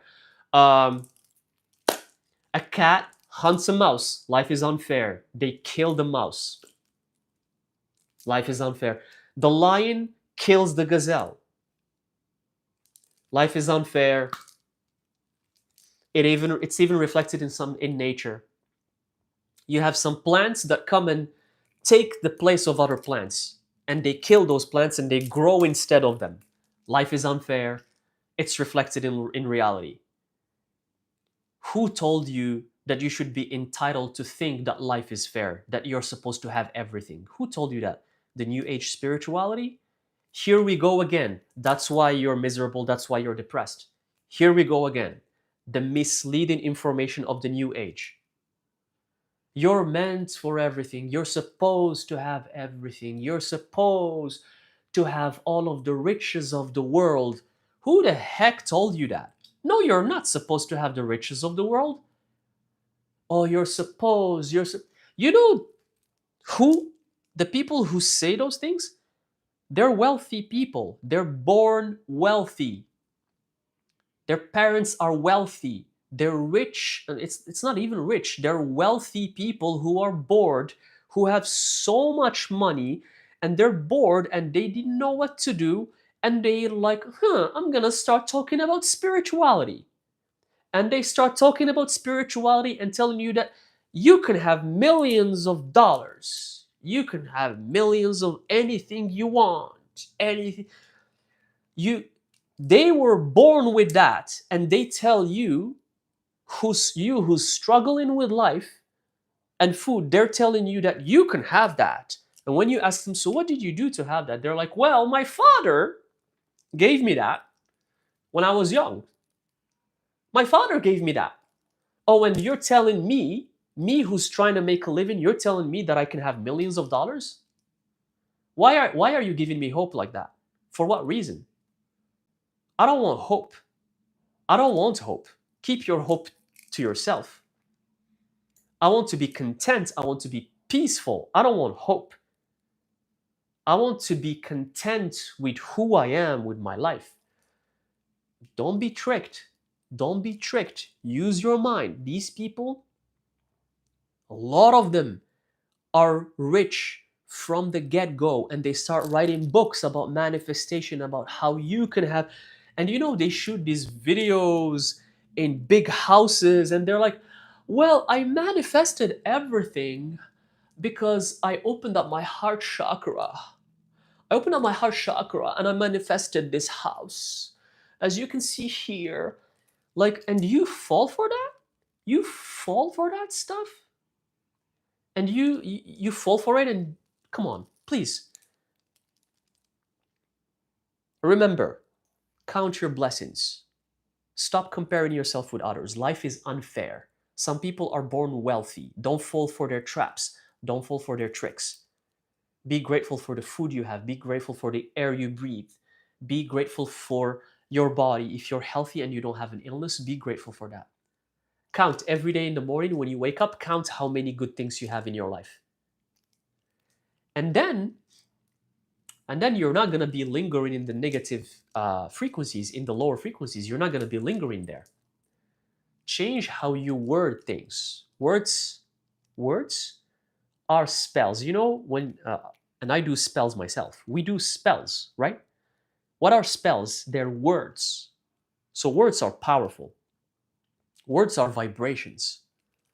So what you say is a spell to your life. If you say, I don't have this, my life sucks for me, bad things happen to me, you're casting a spell on yourself, a negative spell. You're hexing yourself. You're hexing yourself. And you wonder why there's negative entities in your home? You wonder why? So first of all, raise your vibrations. How you do it? I just said it. I just said how you do it. I'm not going to repeat it. Number 2, take care of your body. Your body is your temple. Cut any toxic behaviors you have. Stop eating the junk food, the processed food, the sugary things that are processed. Stop. If you're smoking, stop smoking. If you're drinking, stop drinking. If you're doing drugs, stop doing drugs. Toxic habits that destroy your body, because the negative entities are also attached to that. Start eating healthy foods, foods that are closer to the source of where they come from. As close as the food is to its own origin, that's what you need to consume without cooking. But I'm gonna do another video. I have to share with you guys what I eat. I want you to have an idea, because I talk about it few times in this channel and I don't think people get it. I need to show you what I eat and you will understand, because you might be shocked if I show you what I eat, because I don't think it's what you're thinking. I don't think it's what you imagine. So nutrition, bad habits, there's nothing cool or like braggy about saying, oh, I smoke, or I do drugs, or I do mushrooms, or I do ayahuasca. If you're talking and you're bragging about it, you're just dumb. You're just stupid, at least to me. If you're talking and bragging about that you do these things, maybe some other people on the same level, they will be impressed. But the masters, they will not be impressed. Especially for the ones who are seeking enlightenment, for the ones who are seeking the path of ascension. Because, yeah, many of you call it ascension. Sure, let's call it ascension. Some call it enlightenment. Some call it, the Hindus call it moksha. So take care of your body. Take care of your soul. Count your blessings. Focus on the positive things that happen to you. Life is unfair. Something bad happens in your life. Remember, life is unfair. Buddha said the goal is to overcome the suffering. You have a challenge, you have a problem, work on overcoming it positively and not negatively. Work on overcoming that problem. That's what you're here to do. Not to dwell on the problem, not to dwell on negativity, not to hex yourself with your own words that are spells. You're doing it to yourself. And if you do this, and then you do some beautiful rituals for cleansing the space, then the bad entities will not be there. Light up some nice incense, put some kind of beautiful scent in your home, you know, spread some cubic salt around. But then again, I don't want to confuse you with that, because if you heard properly, I didn't say spread salt or sea salt. I said spread cubic salt. But to make the cubic salts, you need a lot of alchemical uh, operations. This is, guys, this is real alchemy. It's not spiritual. As in, like, you mix things and you cook things under fire and you mix them together and you boil things and this and that and you do this, and then you get substances. And these substances, you can use them in your rituals.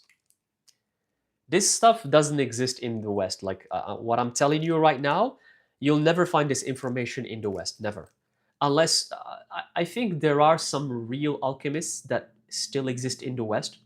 But a lot of the alchemists that are still around, the real alchemists, they're not in the, when I say the West, I mean the US and North America. They're not there. But you'll find them in Europe. You'll find them in parts of Africa, in parts of Asia. They're still real alchemists, the practitioner alchemists who actually work with substances. And those substances can be used in your rituals and in your magic as well. Because alchemy, magic, all, it's intertwined. Everything is intertwined. So, but first work on yourself. And that's the answer to the question. So, let's see what's going on in the comment section here. I'm just gonna see, like, because there's a lot of you guys are having a conversation, and I'm just gonna see if there's a question and just pick randomly.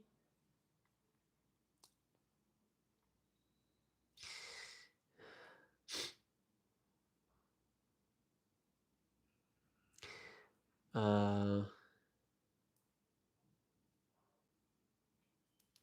let's see, what are you guys talking about here?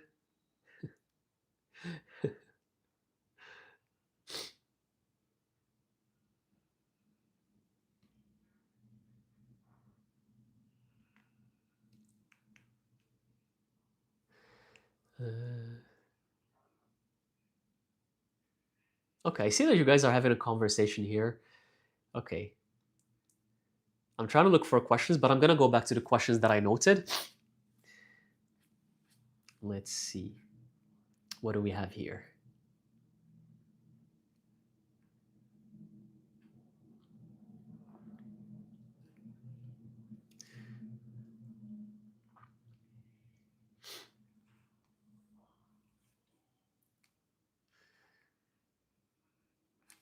So we have the let's see. We have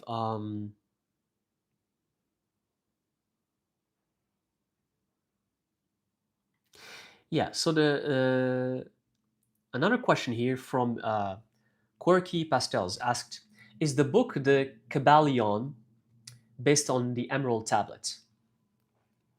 It's actually a very good question, and I'm gonna mix it with another question, which is what are some ways, resources, practices, but mostly resources, one can learn the occult? Very good question. Esoteric and alchemy. Please suggest books or online sources. So let's start with the Kabbalion. The Kabbalion is also something that's very popular. It's very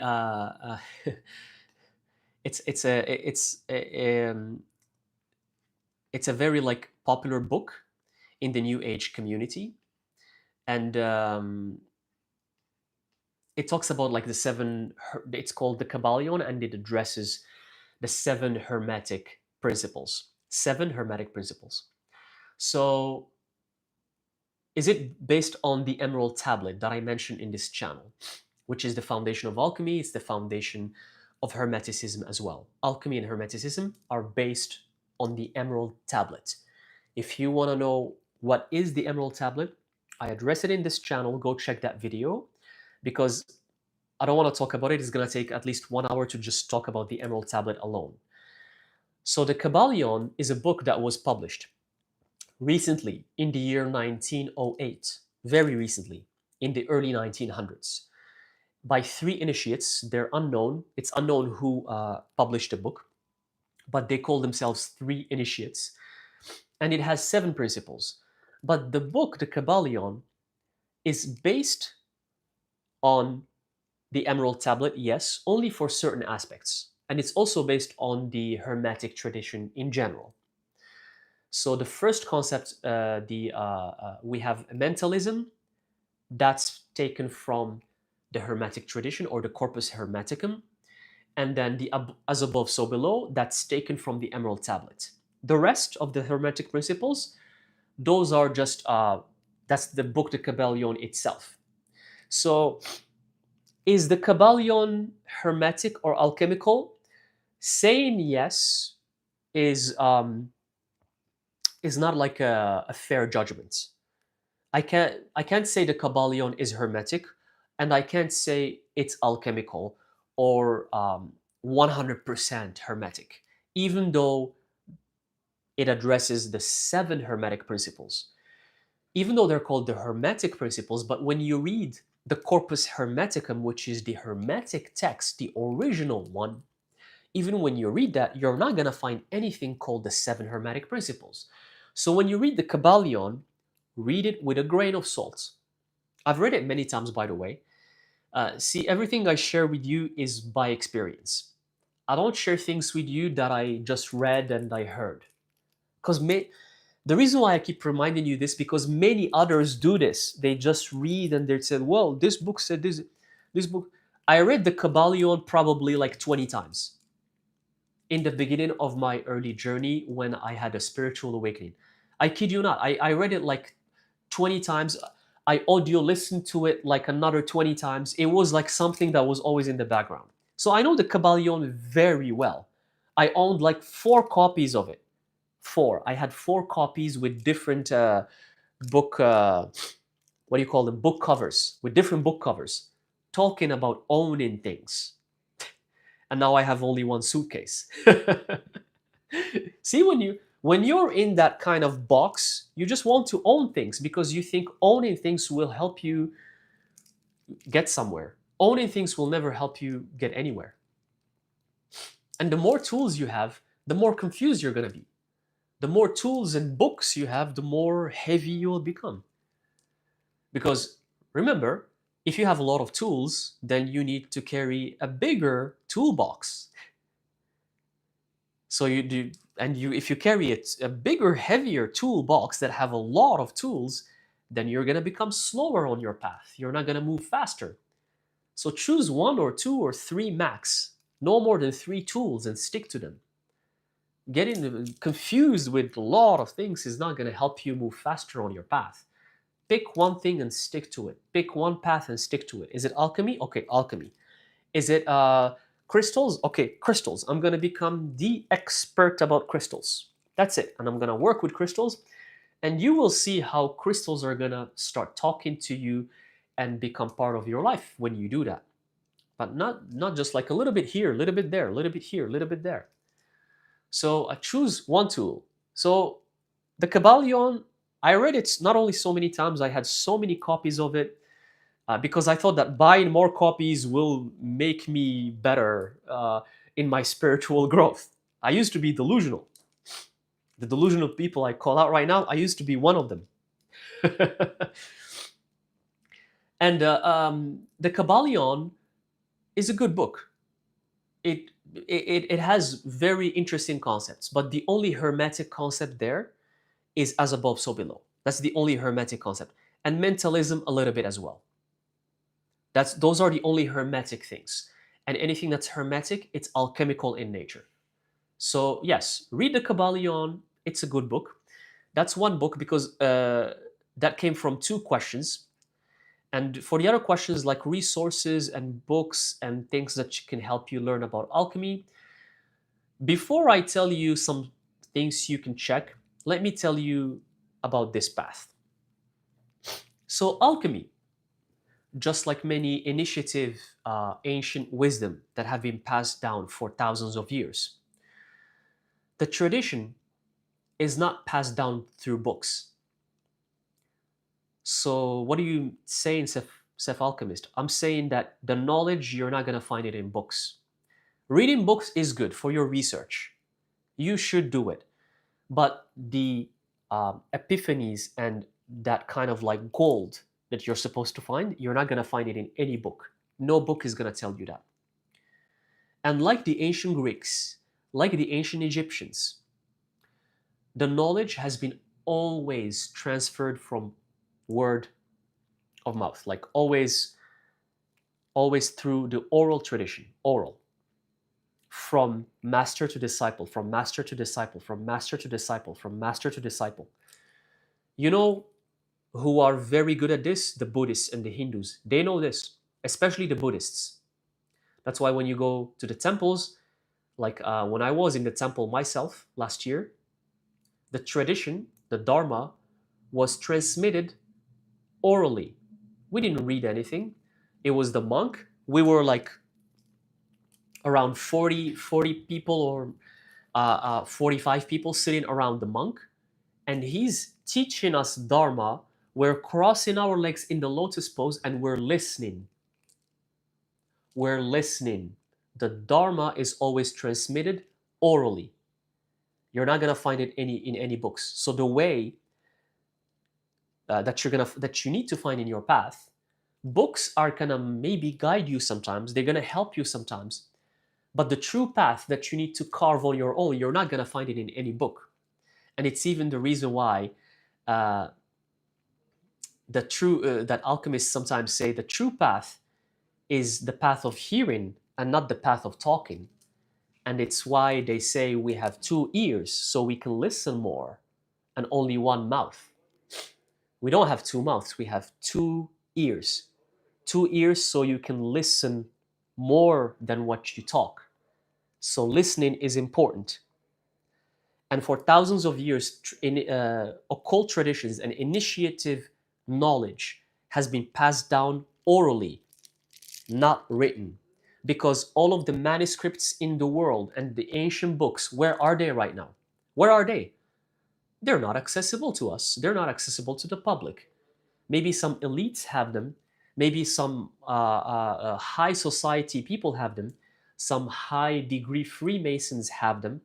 But they're not accessible to the public. A lot of books and manuscripts have been burnt to ashes in wars.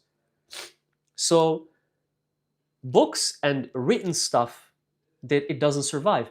And books are also written by people. And what happens when books are written, they get changed. The information gets changed. It gets manipulated. A lot of authors and writers, they change what they write. So they hear something, but when they write it down, it's not the same. So when you read the information, when you read the knowledge, it's completely different. It's not what has been transmitted. What has been transmitted through the ear is not what you read.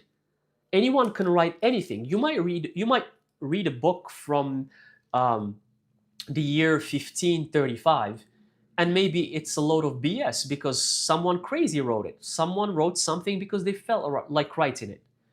And we have this even with the book that I keep mentioning a lot, which is the Emerald Tablets of Hermes Trismegistus, which is an author in the 1930s decided to write a book. He called it the Emerald Tablets of Hermes Trismegistus, and now everyone in the United States think that's the origin of alchemy. So the one book misled millions of people. One book misled millions of people. So me, how do I get this information that I'm sharing with you? I don't get it in books. What? You don't read? No, I don't read. I don't get this in books. When I used to read books, I didn't find anything. When I used to read these new age books, I didn't find anything at all. And let me even tell you something that's going to surprise you even more.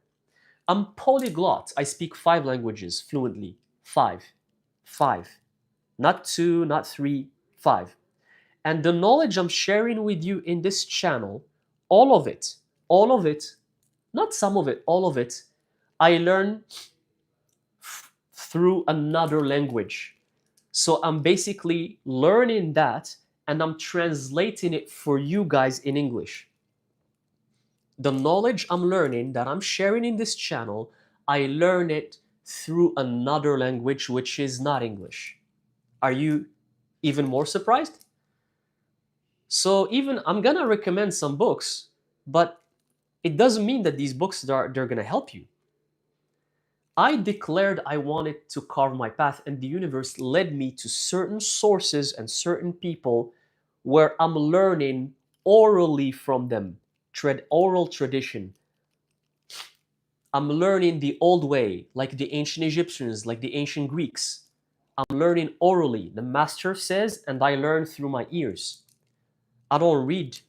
I don't read books and tell you like what most people do. That's why most of the people who you're gonna see, they keep citing authors. So this author said this. This author said this. This author said this. This author said this. This author said it. I don't speak like that. For me, I learn through my ears. I'm clairaudient. In fact, I'm not good with reading. I can only read the books that are super interesting to me, which are the ones I'm gonna recommend. Otherwise, I'm not good with reading. I start having a headache. And I know that the universe gave me that on purpose in this lifetime. Since I was young, if I start reading for too long, well, not even too long for me is a few pages, I start having a headache and I can't focus. It's something in my nature. I can't focus too long. When I focus my eyes too long on something, I can't. But I can consume hours of information, hours, 4, 5, 6, 7 hours of information by hearing. I can have something played in the background for 7 hours and I can retain everything from it. I'm clairaudient. My hearing ability is crazy. I could be in a crowded coffee shop that's crowded and I can hear each voice distinctively from each other. And sometimes that actually gives me problems because I can't focus when there are too many voices. It's like hearing each voice perfectly on its own all at the same time. That's how I hear, and that creates problems for me sometimes to focus. Sometimes I can't even hear when someone is talking to like that. It gives. I really have to deal with that in order to function properly in society sometimes, because that gets to my mind and it messes up my mind, and I have to run away to somewhere quiet to calm down that kind of the madness. It's not because, oh, I'm sensitive to noise. It's because I can hear everything properly. Every single thing, I can hear it inside my head. So my ears are very, very, very heightened, if you want. In spirituality, it's called clairaudience. And I do hear things sometimes at night, like that are not there, like voices or knocks, or like the amount of times I hear voices that are not there, and I'm by myself. And voices, I hear something, but I'll leave that to another video for paranormal experiences and poltergeists. And so for me, I can retain incredible amount of information just by hearing. So I can listen to something for 3 hours. I can listen to a master for 2 hours talking, and I will retain everything he or she is saying. I will retain it without having to read a single page from any book. But I know, because we're here to understand each other, I know that some people, it's the opposite. Some people learn through reading. But for those people, they are going to be guided to books. Again, I'm not saying that reading is the wrong path, because again, as I mentioned in the beginning, only one path is never the correct path. It's never, it's never the only correct path. Everyone has their own different paths. For me, it's the oral tradition, like the ancient tradition of learning initiative knowledge. There's a source that speaks the knowledge. I hear it, I remember, and then I transmit it again orally. I do the same. For others, it's through reading. For others, they need to be by themselves, quiet, reading for hours, and they can do it. They can read for hours, and that's how they learn. And that's fine as well. So I'm not the best person to ask for books. I'm not the best. But what I'm going to tell you is check the Kabbalion is a good book. Check the Corpus Hermeticum or the Hermetica, because it's a Hermetic tradition that can give you an idea about what is Hermeticism, and Hermeticism is directly connected to alchemy. Check the Emerald Tablet of Hermes Trismegistus. It's just one page. It's not the Emerald Tablets of Thoth, that book, that misleading book that I keep mentioning. No, that's a story. That's like a novel. That's literally like a novel. I'm talking about the Emerald Tablet, the one page that is the foundation of alchemy and Hermeticism. That's where everything started, one page. And the fact, but by the way, that page is fascinating. I come back to it so many times, and the way it's written is magical. It's beautiful, it's magical. There's many translations for it. It comes from ancient Egypt. The Greeks translated it, and then the Arabs translated it from them, and then the Europeans translated it from the Arabs. So it's been through many translations, but it still keeps its core message. It still keeps its core message. And the fact that it's one page, because alchemy is all about dissolving, it's all about simplicity, it's all about making things to their original form. The fact that it's only one page makes me believe deep in my heart that it's the right text, that text is actually correct, because it's just one page. It's not a book of thousands of pages. So read that one. That one is good. For when it comes to occultists, renowned occultists that you can learn from, check the works of Helena Blavatsky. Helena Blavatsky wrote incredible books that I have checked before because they're very interesting, about occultism, about occult sciences, occult traditions. Check the work of the Golden Dawn. It's an association that have existed for years, and they know a lot about the occult tradition. And the Golden Dawn, you're going to find that they draw from different traditions, from Hinduism, from Buddhism, from other practices, from other magical practices. Check that as well. Check the works of Aleister Crowley as well. See what he says about magic, about occult, about the world of the occult. Check his books. Check the book of Eliphas Levi, French occultist Eliphas Levi. Check his books. They're actually incredible. They talk about Kabbalah, the major arcanas, how the Kabbalah and tarot are connected. Because at the end of the day, tarot, it's reversed word for Torah. And Kabbalah is the spiritual tradition of the Torah, if you will.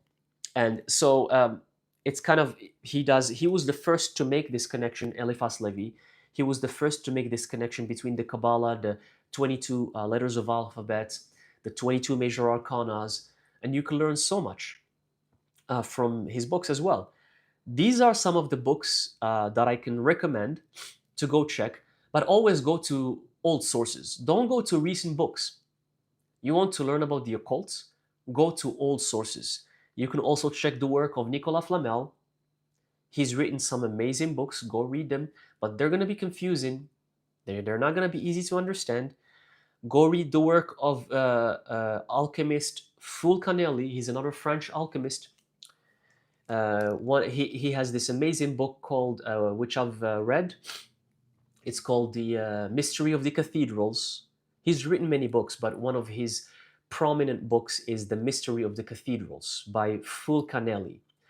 And Fulcanelli tells you and explains, actually Nicolas Flamel does too, but they explain how symbology is very important to alchemy, and how in medieval times, when they were building churches and cathedrals in Europe, and especially in France, you find a lot of cathedrals that have a lot of alchemical messages that don't make sense. But the reason why is that these alchemists and these initiates were hiding the knowledge in plain sight. For who? You're going to ask, for who were they doing that? For us, nowadays, in this day and age, so we can have access to it. If you go to Notre Dame de Paris, you know, the church, not Nostradamus, the guy who used to divine the future, not Nostradamus. No, the church, the cathedral Notre Dame de Paris. I have been there when I was young, but then a couple of years ago when I went to Paris again, unfortunately it was under renovation, so I didn't get to check it. But I will have to go back again because Notre Dame de Paris is loaded with alchemical carvings at the front. Loaded. In fact, Notre Dame de Paris, the carvings at the front are the imagery, step-by-step imagery for the alchemical grand work, for the magnum opus that takes you from lead to gold. That's what's in the front of Notre Dame de Paris. But most people don't know that. Only alchemists know that. So when you read the Fulcanelli's book, he deciphers the statues and the sculptures and the carvings on the cathedrals and churches of France, and especially Notre Dame de Paris. You have another site which I also visited, Mont Saint-Michel. Unfortunately, I don't do videos about this because I'm a one-man show. I do everything. I shoot, I edit, I travel, I have to manage everything all on my own.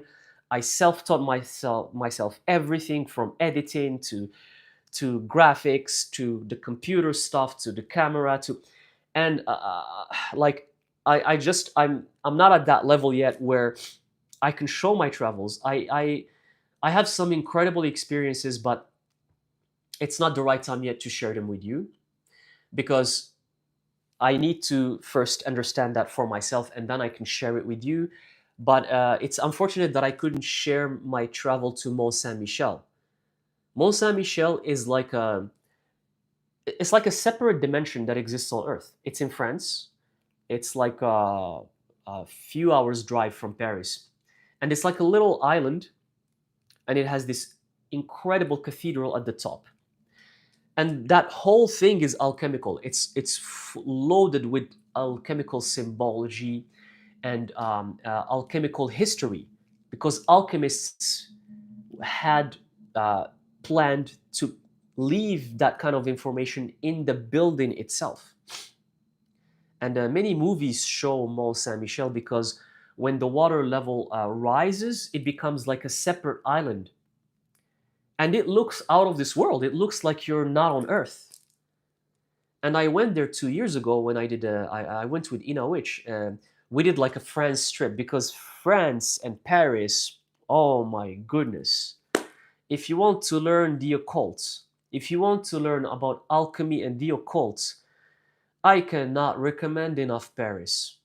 I'm not talking about the touristy attractions. I'm talking about the cathedrals. You go into any random cathedral in France, in Paris. I should mention that it's specifically Paris. But there are other cities that have amazing things. And just go into, we would be walking and just we find any cathedral and we go inside and we're just mesmerized by that, like honestly, like the amount of knowledge Ina Witch and myself learned from that visit, occult knowledge, because most of the cathedrals have occult inscriptions, occult knowledge through the sculptures, through the carvings, through even the names, through the naming, through the architecture. I've tried to share that, but again, it's just like if I put that energy there, then I don't do the readings. It's just again, I'm a one-man show. It's really hard sometimes to. I'm ambitious. I like to share a lot with you, but there's only so much I can share at a time. That's why I wasn't able to share that trip with you guys so much, because that trip was fascinating, and it was 1 month, one whole month, just exploring what this city has to offer.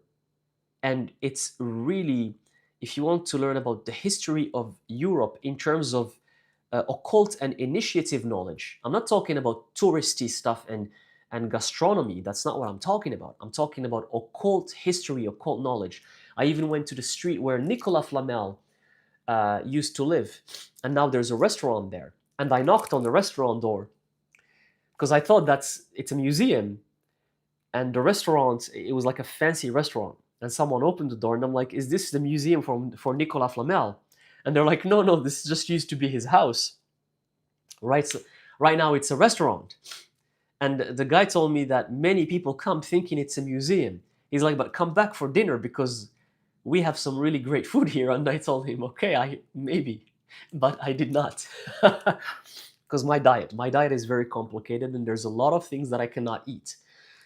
But actually, it turned out that that was not even his house. It's just one of the house that Nicolas Flamel built for the poor people to reside. Because when he found the Philosopher's Stone, he became rich overnight. He started producing a lot of gold, but he helped everyone around. He started taking care of the poor, taking care of the people who didn't have food, who didn't have shelter. He built houses for the people who were poor, who didn't have who needed shelter. He built houses for them. So I went on that street too, and the Museum of Freemasonry. By the way, Paris is owned by the Freemasons. If you think, if you I have to share more of this stuff with you guys. Paris, like everywhere you go, Freemason symbology is everywhere in Paris, everywhere. But you just have to look. You have to walk, and everywhere you go somewhere, you go to a monument, you go to a cathedral, you have to look. You're gonna see Freemasonry everywhere in Paris, everywhere.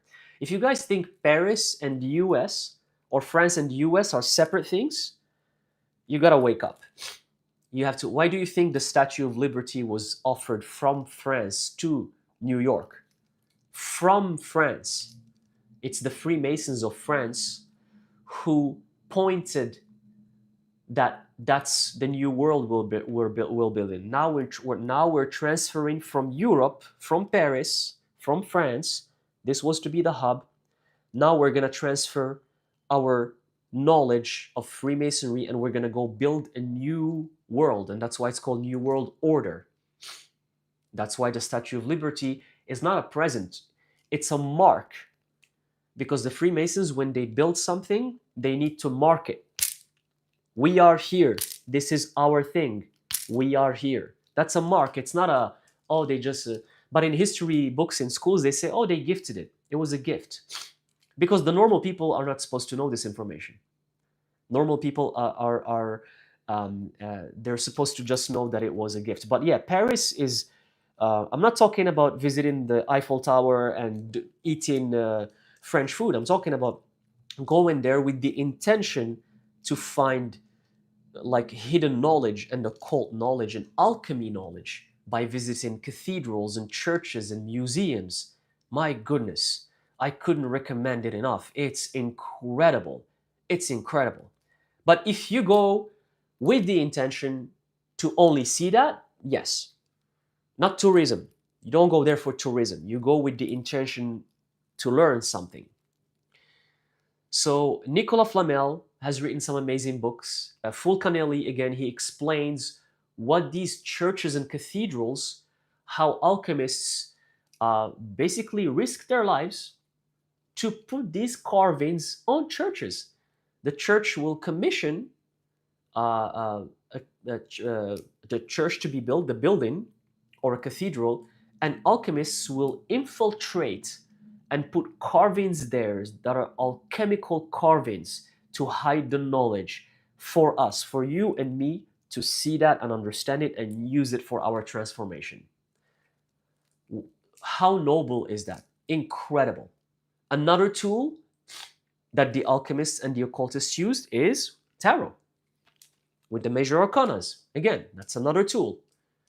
So if you ever have the chance to visit these cathedrals, and especially Notre Dame de Paris or Mont Saint Michel, if you can visit those places, wow, just, and you can feel it in the energy. The energy is just there. The moment you get there, you know something is different. You know that it's full of spirit. The energy is full of spirit. It's very different.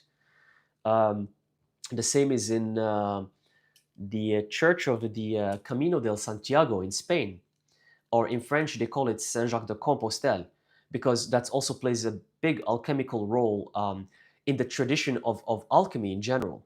And even in the book, which is another book I recommend, but it's a novel, The Alchemist, the very popular The Alchemist book, the author, uh, Paulo Coelho, he did the pilgrimage that many people actually still do nowadays, where you go from a certain point to reach Saint Jacques de Compostelle. So from France to Spain, you walk it, Camino del Santiago. You have to walk it. It's a pilgrimage that you do. And you know who did that pilgrimage? Nicolas Flamel. And you know what Nicolas Flamel found through that pilgrimage? How to make the Philosopher's Stone. Nicolas Flamel did the pilgrimage from France to Spain, to the church in Spain, Saint Jacques, or Camino del Santiago. Like he did that that pilgrimage. People still do it nowadays on foot. It takes you like 4 weeks of walking. So Nicolas Flamel did that, and through his trip, he found the recipe to the Philosopher's Stone. He went back to France, he made the Philosopher's Stone, and he became rich overnight.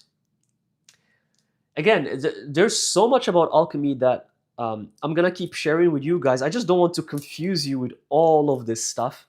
But yes, another book to read is the novel The Alchemist, because it's an amazing story about the alchemical transformation, but it's in a story format.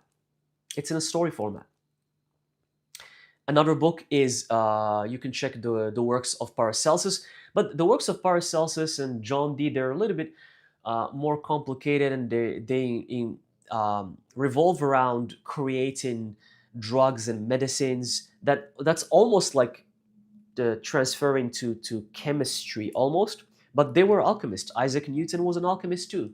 You can read what he wrote about alchemy, but he was claimed to be a physicist, but he was actually an alchemist. He was just hiding it so people don't execute him. He was he was hiding. He believed in alchemy so badly that he ingested mercury, because mercury in alchemy is spirit.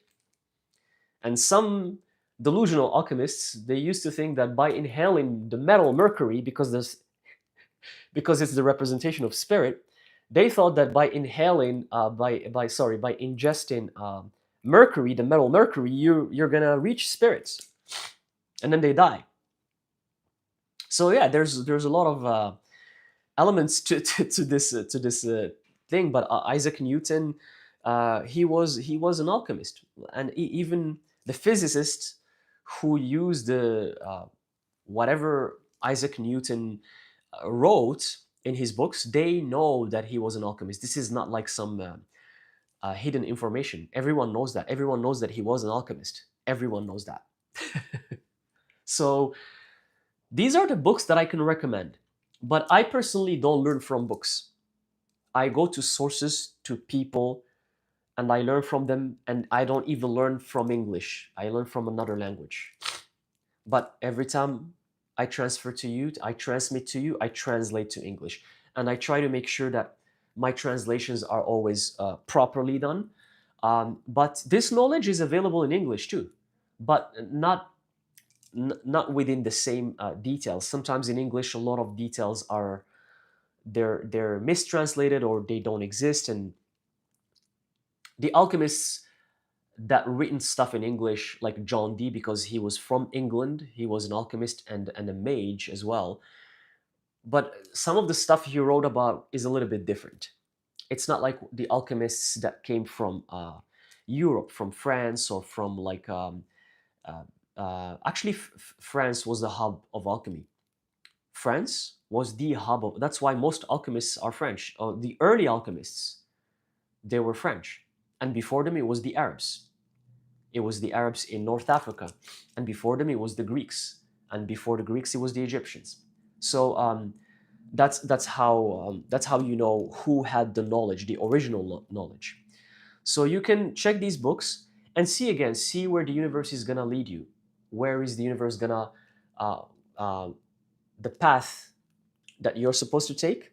The universe is gonna align you with the right material that you need to read. But these are my suggestions. Okay, so that's the answer to the question.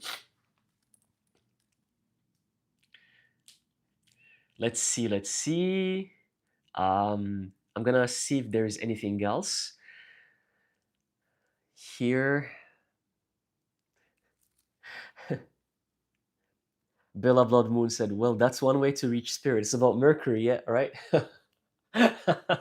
I, I mean, they, I mean, they did what they thought was right for them, and they, they, they eventually reached spirit. They did. They reached spirit on the spot.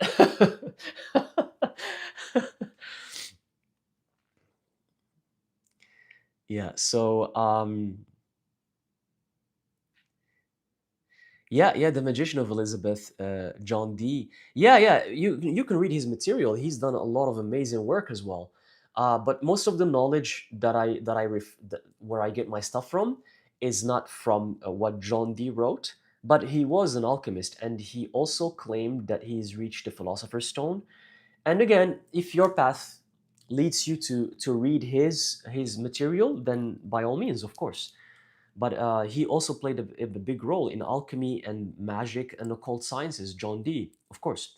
And his material was written in English. So if your first language is English, maybe his material is better for you because you can read the source, directly what he's written, versus the things that have been translated in many languages. Um, yeah, that's. Oh, and another alchemist, also French, that I recommend is Basil Valentine. Um, with his book The Azos or Azoth. Azoth. He wrote The Azoth. He was French as well, but The Azoth you can find a translation as well. You can find a translation to English. It's confusing though. To understand the text, you need to know the language of the birds in alchemy to understand that knowledge. The language of the birds is what alchemists use to code the information. I'm going to give you a simple example. For example, if I tell you to reach the light, you need to be light. Something like that. To reach the light, you need to be light. To reach the light, to reach enlightenment, you need to be light from a quantity perspective. Like you need to be as light to reach enlightenment.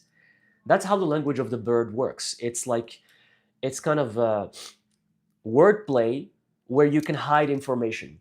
So, like if you read the work of Basil Valentine and many other, actually most alchemists, when you read their work, a normal person, if they read the work, they're not going to understand anything at all. They're going to think it's a weird book that talks about random things. But an alchemist who understands the language of the birds, they will understand everything in that text. They will even decipher that there is a recipe to build the stone from that text. But you need to understand the language of the birds. Why the birds? Why the language of the birds? Why is it called the language of the birds? Because birds are volatile. They fly. They're very light. So because they're volatile, and alchemy is all about fixing the volatile, whatever is volatile, which is spirit, the goal of the alchemist is to fix it, fixing the volatile. You know? So the language of the birds is very volatile, and that's why the play with words is volatile as well. So when you speak, you're like a bird. You're playing with words. And when you say a sentence, it doesn't make sense, but the alchemist will hear it, will understand it. It's like if I tell you, um, take the crow and turn him into a unicorn, and then make the green line attack the unicorn, and then from there you will see the phoenix rising from the ashes. See, whatever I told you right now, this phrase I just made up. If you understand the language of the birds, you will understand what I said. But then if you don't, you're gonna think I'm just talking nonsense. So that's some texts you're gonna find them hard to understand because you need to first learn the language of the birds. You need to learn about alchemy, about alchemical symbology, about the symbols of alchemy, the sigils of alchemy, and the process of alchemy as well. Okay. What else do we have here?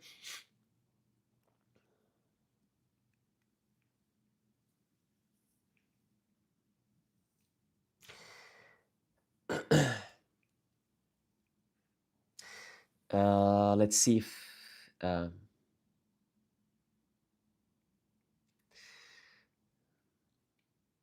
okay. So I have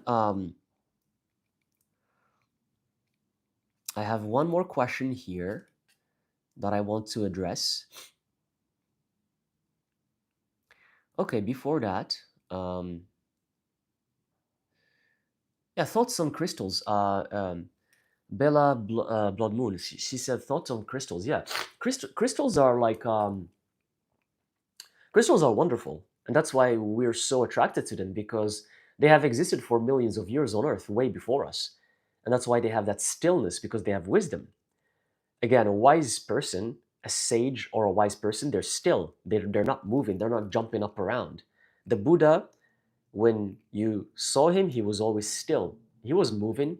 He was always sitting in his lotus pose, and he was still, always. Any sage, the representation of a sage or a master, is stillness. The same applies to crystals and rocks. That's why we love them so much. And they do embody the knowledge of Earth's history. They do house that knowledge. They do have that knowledge. And the people who can read rocks and who can see through them and who can communicate with rocks, when I say rocks, I mean crystals. The people who can communicate with them, they can harness that knowledge. They can, because the rocks have been here. They know the human history more than anyone. They have been here around, and they can help you with spiritual growth. And each crystal, each color is associated with a stage that you need to overcome. For example, amethyst can help you with overcoming fear. Fear of what? Fear of the unknown. Because the color purple is the last color of the visible spectrum. After purple, you have the unknown, what we cannot see. So purple can help you overcome that fear, right? The color purple. And what crystal, what rock has the color purple is amethyst. That's why a lot of people, including myself, again, everything is drawn from my personal experience. In the beginning of their spiritual journey, they're going to wear amethyst, or they're going to have amethyst around them. I used to have a lot of amethyst pendants and stones, decor stones like tabletop amethysts. And I use, when I had my first spiritual awakening, I had amethyst all around because it helps you connect to the unknown, to what's beyond that spectrum of light that we can see. And because the last color is violet or purple. So amethyst can help you with that. For example, with for healing, quartz is amazing, or selenite, because it's a transparent material, so it lets the light through. And anything that lets the light through is healing. The goal of alchemists and the people on this path and the people who are wanting enlightenment is the same. It's to let light through, just like quartz. In fact, the Buddha and Jesus, they were witnessed having halos around them. You know why they had halos or light? Is because they were letting light pass through them. It's not them generating the light. It's the light was passing through them. They became transparent. They were so light. Like the phrase I said earlier, in order to reach the light, you have to become light. They were so light, that they reflected light. And that's why Anubis in ancient Egypt, in the underground, in the underworld, he says that if your heart is not as light as a feather, then you won't pass to the afterlife. It's the same concept. Here it means that if you want to reach enlightenment and ascend, you need to be extremely light. Extremely light, that that light shines through you. And that's the halo that people used to see. It's not even aura. That's not aura. Aura is different. Even a nasty person can have an aura, and I can see auras. And I'm going to talk about auras in another episode and my experience of how I can see auras. Because that's fun too. I can tell you what I've been through with that. But read that halo, that's not aura. That's the enlightened beings shining letting the light pass through them. So quartz, because it's transparent, because it lets the light through, it can help with healing. It can help with feeling peaceful. It can help with becoming centered. It can help with letting go. You know, for example, the obsidian crystal, which is dark, or black tourmaline, or black onyx, like this one I'm wearing here, the black onyx, they can help with embracing darkness. Because without darkness, there's no light. So you have to understand your darkness. You have to embrace it. You can't be afraid of it in order to know the light or to reach the light. So the stone that can help you with that is dark stones, or the stones that are black, that have the black color, because the color of darkness is black, which is one of the most beautiful colors in the world. So obsidian is amazing. My favorite is black onyx, but I used to have obsidian a lot as well. I used to have like this huge obsidian stone, like this big, and I loved it so much. And these black stones, they can also protect the energy of your home. If you have them around, malicious entities or negative energy, even from someone else, can be absorbed by the stone. All right, for the evil eye, or for someone sending you some negative energy, or such a thing. So crystals are amazing. I used to use them a lot in the beginning of my spiritual journey, but not anymore. I use them less and less, much less than before. But in the beginning, I used them so much. But they are wise, and they are precious, and they have been here longer than us, and we should respect them, and we shouldn't abuse them. What do I mean by abuse them? I mean by just like over mining them first. If you have one or two crystals, be satisfied with it. Don't buy 10,000 crystals. Don't support the abuse of crystals. And that's on one end. On the other, another note, when you use a crystal for a period of time and you notice that it served its purpose, put it back to earth. Let it continue its journey. Let it rest in peace, just like a human being. If you use the crystal for 5-6 years and you have used it extensively, put it back to nature. Go and bury it in the ground. Let it rest in peace. Don't abuse crystals. Don't abuse them. Respect them. So yes, that's the answer to the crystal question. But crystals are awesome. Yeah.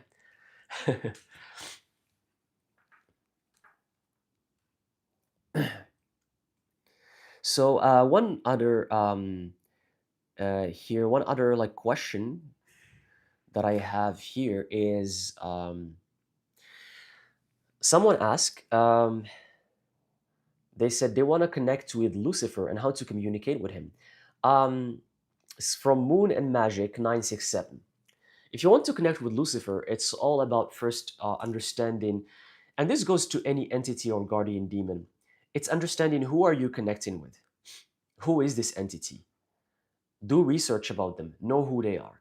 Before you invoke someone in your life, before you try to communicate or intend the communication in your life, try to first understand, who is this entity? Who is it? Research Lucifer, know who is this entity. I talk about it in this channel because there's a lot of things that have been misunderstood about Lucifer. He always gets the bad reputation, just like the guardian demons. But think of him as like the Prometheus who wanted to give light to humans, but he was tortured for that. Someone who wanted to help humans, but he gets punished for trying to help humans. So connecting with Lucifer, you have to understand that you're trying to connect with one of the highest entities out there. So be very respectful in your rituals. Be very serious. Be very careful. Don't take it as a joke. And do the work. Intend to have the connection built. Make sure to have some offerings, some nice offerings, whatever it is that you like. That should be your offering. Or do research about what Lucifer likes, and like give that as an offering without harming anything or any living being. Offerings should never have sacrifices in them. Don't sacrifice a chicken or, like, I don't know, That stuff is delusional, and it's a load of BS, and it doesn't work.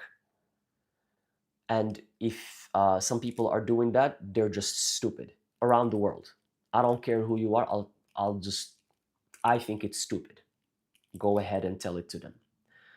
But to kill something as an offering is another concept that was created by humans themselves. It's another tradition created by humans. It's the humans who have been killing things to be sacrificed.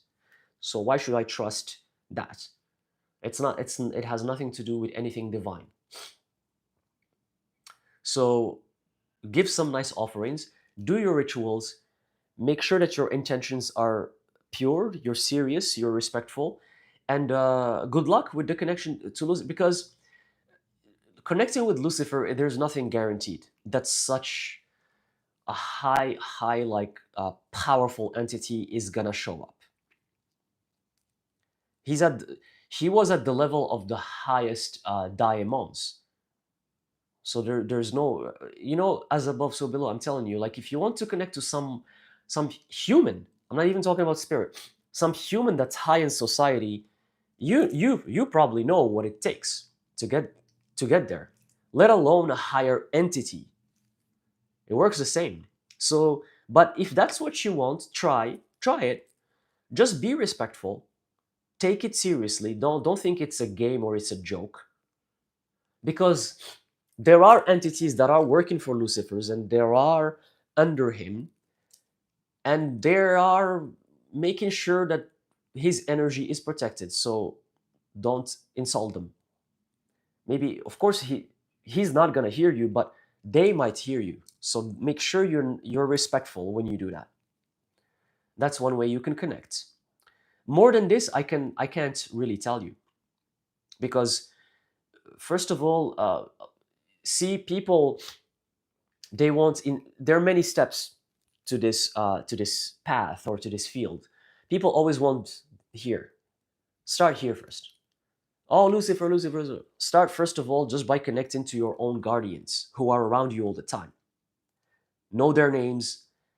Know what's their characteristics. Know what they look like.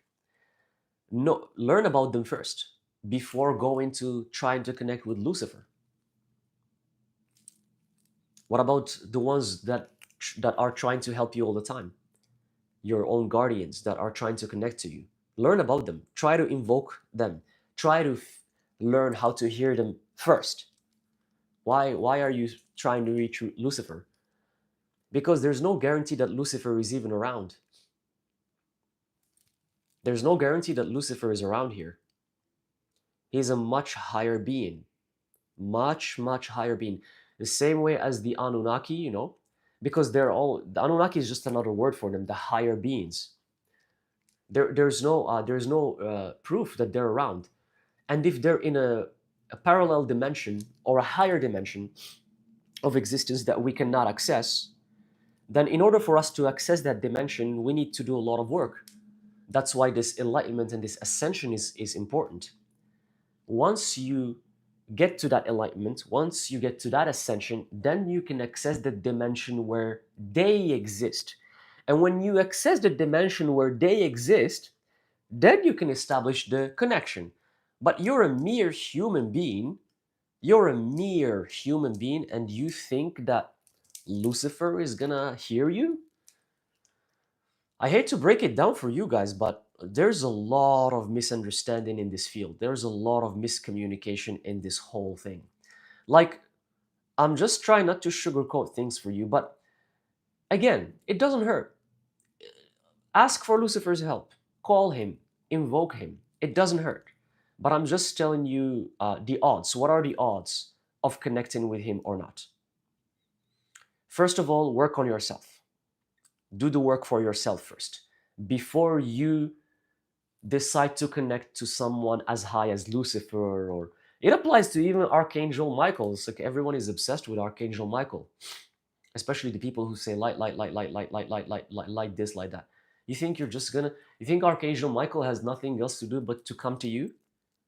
to come to you, like, and you're probably the most depressed, miserable human being out there, and you think Archangel Michael, one of the most powerful daimons, along with Lucifer, you think he's gonna come? You think he's gonna come to you? Because we're talking about beings here. These are beings. These are not creation. There's something higher than them. It's the energy of creation. It's oneness that you can connect to directly if you want to. But the moment you start talking about beings, it's different. They're beings. They have a form, they have a shape, but they're much higher than humans. Much, much, much, much higher in any in all fields, in spirituality, in magic, in beauty, in size. They're much. It's like you might pass out just if you see them. They're probably like 15, 20 feet tall. You can't even handle seeing them, let alone talking to them. And that's why they don't exist on this dimension. They exist on other dimensions. So what I recommend you is, yes, invoke the entities you want to connect with, invoke them, communicate with them, but try to connect to the source of creation, the higher source that created everything. That try to connect to. Okay? So I hope this answers part of the question. And another one is it necessary to have a guru or a mentor for initiation? It's not necessary in the beginning. In the beginning, you have to do a lot of work on your own, and it takes years, because again, this is a lifetime worth of work. This is a path that takes years and years and years of work. It took the Buddha 6 years to become enlightened, or 7, because he became enlightened in the 7th year. So first of all, you have to do the work on your own for years. Well, one path is going to lead you to another, and then you to another, and then to another. And this research is going to lead you there, and you read a book here, and then you hear information there, and then you land on my channel, and then you learn something, and then my channel will lead you somewhere else, and then from that somewhere else, you're going to meet a person, and you're going to learn something from them, and then you're going to go you carve your path, and you learn as you go. And then at some point, you may or may not have a mentor. It's not necessary. It's not for everyone. Some people do have mentors and some people don't. But what I would say is that most people will have to have a mentor or a master, which is the master-disciple relationship. The Buddhists understand this. The Hindus understand this very well. That's why they have gurus, what they call gurus. Most people will have to have a mentor, a guru, or a master, but when the disciple is ready. And hear this. It's the mentor or the master that chooses the disciple and not the other way around. It's the master that chooses the disciple. So if you're meant to have a master, you will be chosen at some point when you're ready. When you've done the work and when you're ready to take that to the next level, the master will show up and they will decide that if you can be the disciple or not. It's not you. They choose you to be the disciple. And what's the role of a mentor in general? What is the role of a mentor? If a mentor or a disciple, if many of you right now are having mentors or disciples who are telling you what to do, then they're not then that's not it. The mentor or the master is supposed to only guide you. It's your path. It's not anybody else's path. It's your path. And the mentor just guides you so you don't go to places you're not supposed to go to. Okay? And the mentor has to be sometimes harsh with you. He or she has to be serious, harsh, and strict because this work requires discipline. Because sometimes you're going to think that you can do anything and you can work with everything. And then the master is going to be there to remind you, no, you can't do that. Who do you think you are? Have you done that thing that's foundational first? Go and do that first, and then talk. It's like earlier about Lucifer. How do I connect to Lucifer? If I was the master, I'll be like, well, first of all, are you connected to even your own soul, to yourself? Why do you want to connect to Lucifer? This is how I would talk to my disciple. If I had a disciple now and they ask me how to connect to Lucifer, I'm going to tell them, well, first of all, are you connected to yourself? Are you connected to your own soul? Show me that, and then we can talk about other things. So, yes, the mentor is necessary, but it's not for everyone. Most people will at some point have a mentor when they're ready, but some people don't need a mentor. Some people, they know how to navigate their own path by themselves, and spirits guide them, and they have also their guardian spirits. But the master can also teach you initiative knowledge that you are not aware of, and they can just help you become centered.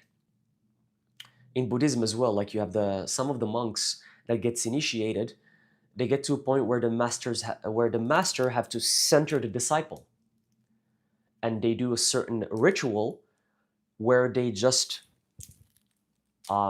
center the disciple when the disciple is ready, and then from that day on, the Buddhist monk, becomes more centered than ever.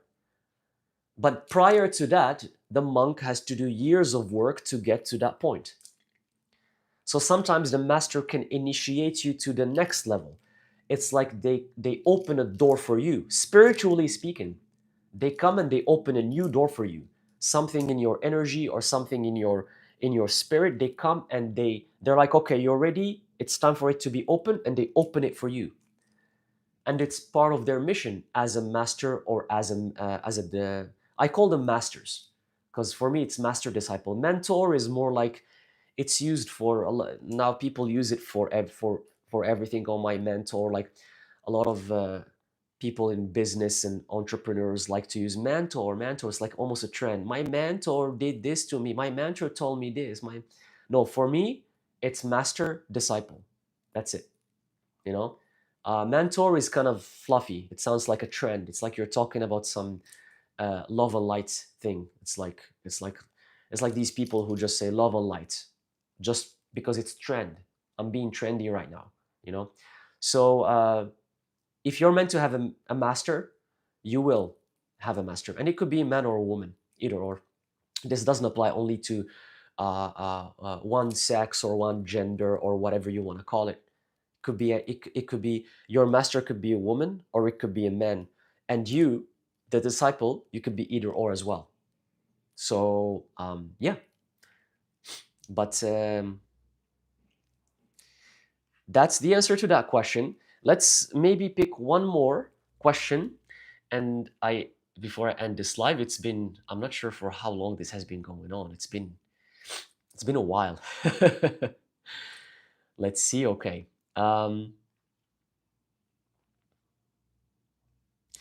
Let's see. So, thank you guys, by the way, for sticking around. I truly, truly appreciate it. I'm sorry for not sticking around in the comment section, but I did. The answers to the questions were from what you guys wrote in the comment section. So I hope that helps. But let me see if there's some other questions here. Let's see.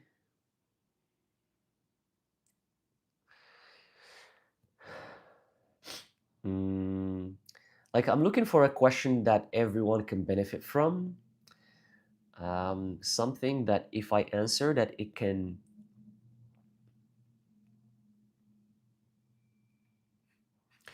Yeah, here, Silvia Lopez, Sef, can you recommend a dream recording book? Absolutely, absolutely. If you can record your dreams, absolutely, because sometimes dreams can be hard to explain or to interpret. So if you write them down, and you track them and you go back to them, you can decipher messages from them. If you write down your dream, come back to it, let's say 2 weeks later, then you understand what it means. But that same day, you're not going to understand what it means. And a lot of dreams are prophetic. A lot of dreams show you connecting to your own guardian spirits or guardian demons.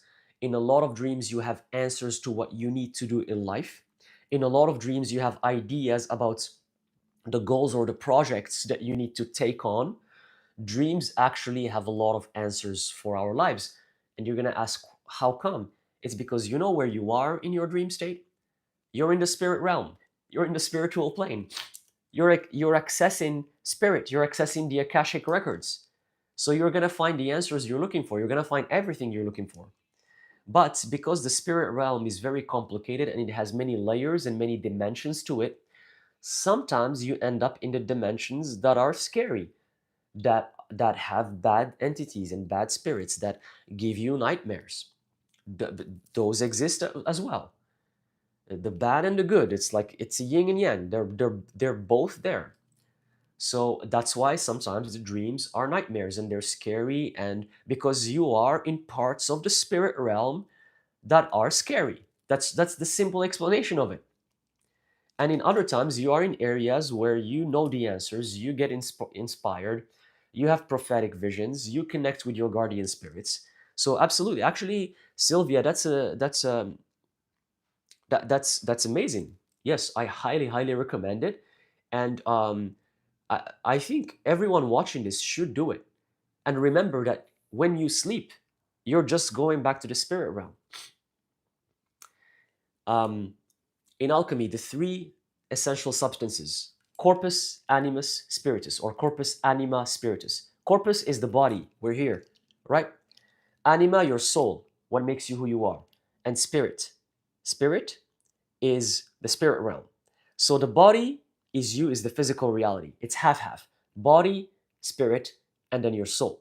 Your soul is in between the physical and the spiritual. So during the day, it's in the physical. At nighttime, it's in the spiritual. That's it. It's simple. The explanation is simple. Your soul, your anima, the energy that makes you who you are, it's in between two realms. It's in between two realms. The realm of being awake in the physical reality and the realm of you in spirit form in the spirit, visiting spirit. And you can't, that's why sleep is necessary. That's why we can't live without sleeping, because we need the energy of spirit realm. We need to be in spirit. You guys think that when we are in spirit realm, we're sleeping. No, we're only, our vehicle, this vehicle, this body is sleeping here in the physical reality. It's like you shut it down to relax.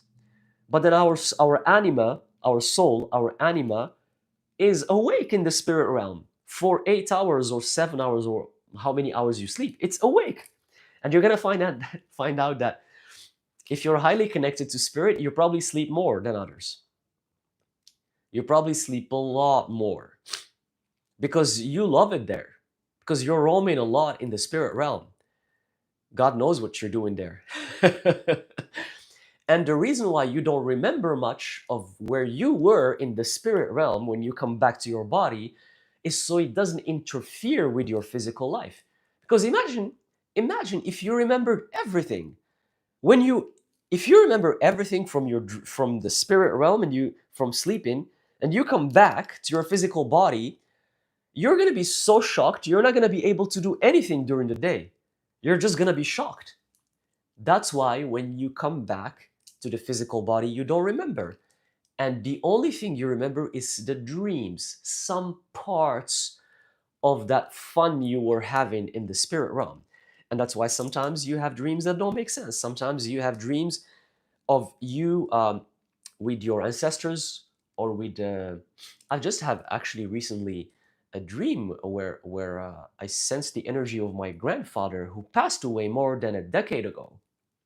And he just showed up randomly in a dream just literally a couple days ago. Literally. And I was shocked because I haven't sensed his energy in years and years and years. He showed up a couple times in my dreams after his death, but then I've never seen him after that. And just 2 days ago, he shows up. So you can connect sometimes to the energy of your past loved ones. Sometimes you connect to the people from your childhood because you're visiting other dimensions of existence. Sometimes You're swapping roles in your dreams. Instead of you being the one who you are, or you being the partner of who you are, you're going to be the partner of someone else, or you're going to be the father of someone, some person that you know, maybe your friend. And things just don't make sense. And that's why a lot of people are scared to talk about their dreams, because they don't make sense. And sometimes it's creepy.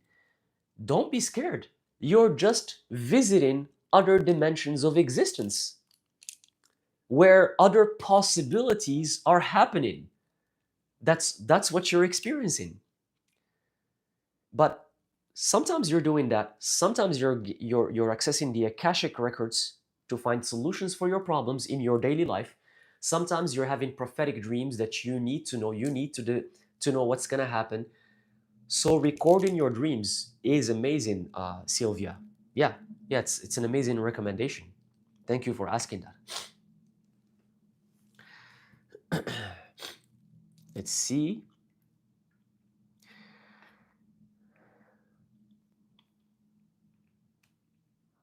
Yes, when our dead loved ones show up in our dreams, they're visiting. Exactly. Yeah, they are visiting us. Yes, that's exactly what it is. It's a visit. It's a visit to say hi, and it's beautiful.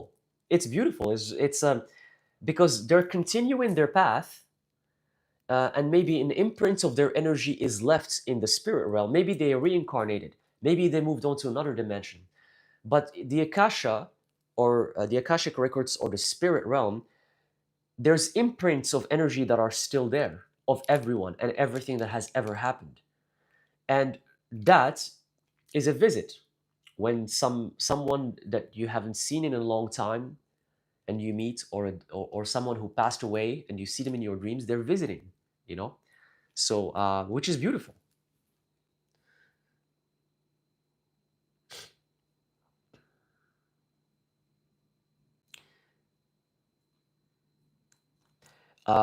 Okay, let's see, maybe one more question, and let's uh, one more question for the collective.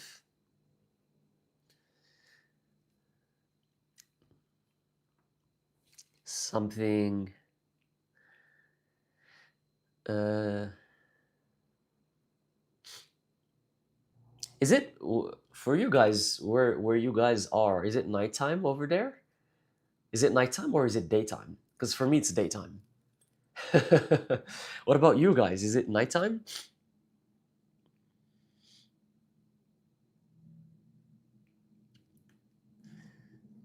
Mm,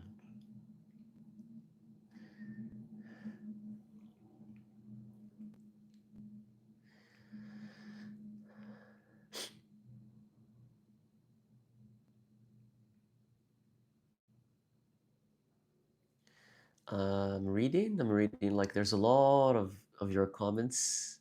I'm just trying to see. Okay. Diana Jordan said 2 a.m. Wow. So it's the middle of the night. Daytime in Sweden. Okay. 11:30 a.m. 1 a.m. Monica Lopez, 1 a.m. 3 a.m. So different times. All morning start 11:18. Yeah. So different times all around the place. That's amazing. Okay. Some people say in the morning.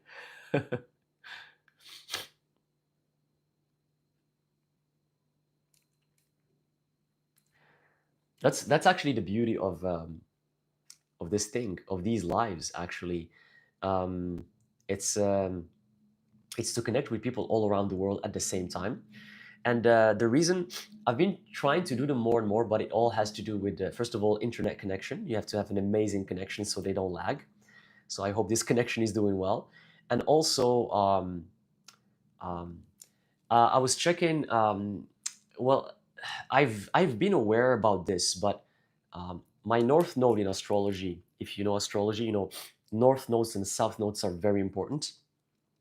And my north node, it really incites me to connect directly with the people. as in having like a direct connection with people.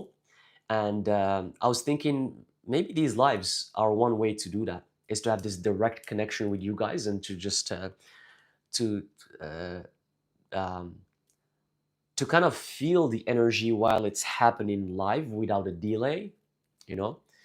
And these are one of the beauties of technology. That's one of the things that I love about technology. It's that it allows us to do such things. And I'm pretty sure if the Buddha or Nicolas Flamel or Hermes Trismegistus had this technology available to them, I'm pretty sure they would have done the same. I'm pretty sure they they would have also done the same thing, and that's why I'm doing it too.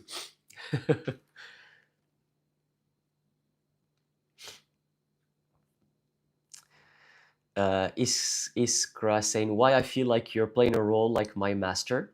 Okay, I'm gonna answer this as the last question because even I think I need to go. I have some other things that I need to take care of. But Iskra here, why I feel like you're playing a role of my master? Because indeed, it's to go back to what I was talking about. This is the beauty of technology. Back in the day, you have to look for this master and see if they're going to accept you, and you have to sometimes travel days and nights to go to another city or another country to reach that master. For the Buddha, people had to travel from all around the world to go see him, to go meet him. That if they made the journey without being hurt or dead, that if they make it there, and if they make it there, can they even take on the teachings? Now, this beauty of this technology is helping make this learning very easier and accessible to everyone. So this is one session happening like this, which is amazing. Imagine if this was in 2000 years ago, like the amount of trouble one person would have to go through. So if you feel like you're saying, I'm the master, um, it's not the idea that I'm the master, it's just that you're learning what you're supposed to learn from what I'm saying, and that's it. And if you think that way, then I appreciate it, and that's very kind of you, and you're wonderful for thinking like that. But think of it as just you learning from what I'm sharing. You have your own path, and you're going to carve it, and you're going to work on it, and in your turn, you're going to inspire other people as well in your own way. Not necessarily through how I do it. Maybe it's the same, maybe it's not, but you're going to do it in your own way. And that's how we learn from each other. Some of the people I learn from, it's the same thing. I don't have to travel days and days and nights to look for them. Because of technology, they're easily accessible to me as well. And those are the masters I learn from. So we all serve the same for each other. And that's the beauty of it. That's the beauty of it. And the goal is just to receive this and sharing it with you guys. And this has to do with energy. Everything I'm sharing with you is energy. So for you guys, you're gonna take this and again, in your turn, use it in your life in any shape or form for your spiritual growth or how you see fit. And that's it. That's helping me creating my own path, serving my purpose, and the same way for you, you're also gonna use this, whatever I'm saying, in your own way for your spiritual growth. Okay, so I think I'm gonna stop the live session here. Thank you very much, guys, for tuning in. I really appreciate it. And you guys are wonderful. Thank you for your questions. Thank you for sticking around. I hope this information is helping you in any shape or form. And I'm gonna do more lives where I address different subjects. I feel like it's closer this way to you guys. It's the best way to answer directly your questions and to just like feel the energy live while everything is happening in the now, because all that exists is now, is right now.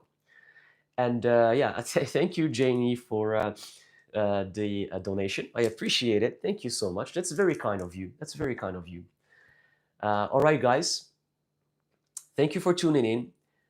Wherever you are, no matter what time you have an amazing night, amazing day, amazing afternoon, amazing morning. If you're gonna sleep, sweet dreams, and I will see you in the next video. Okay, thank you very much.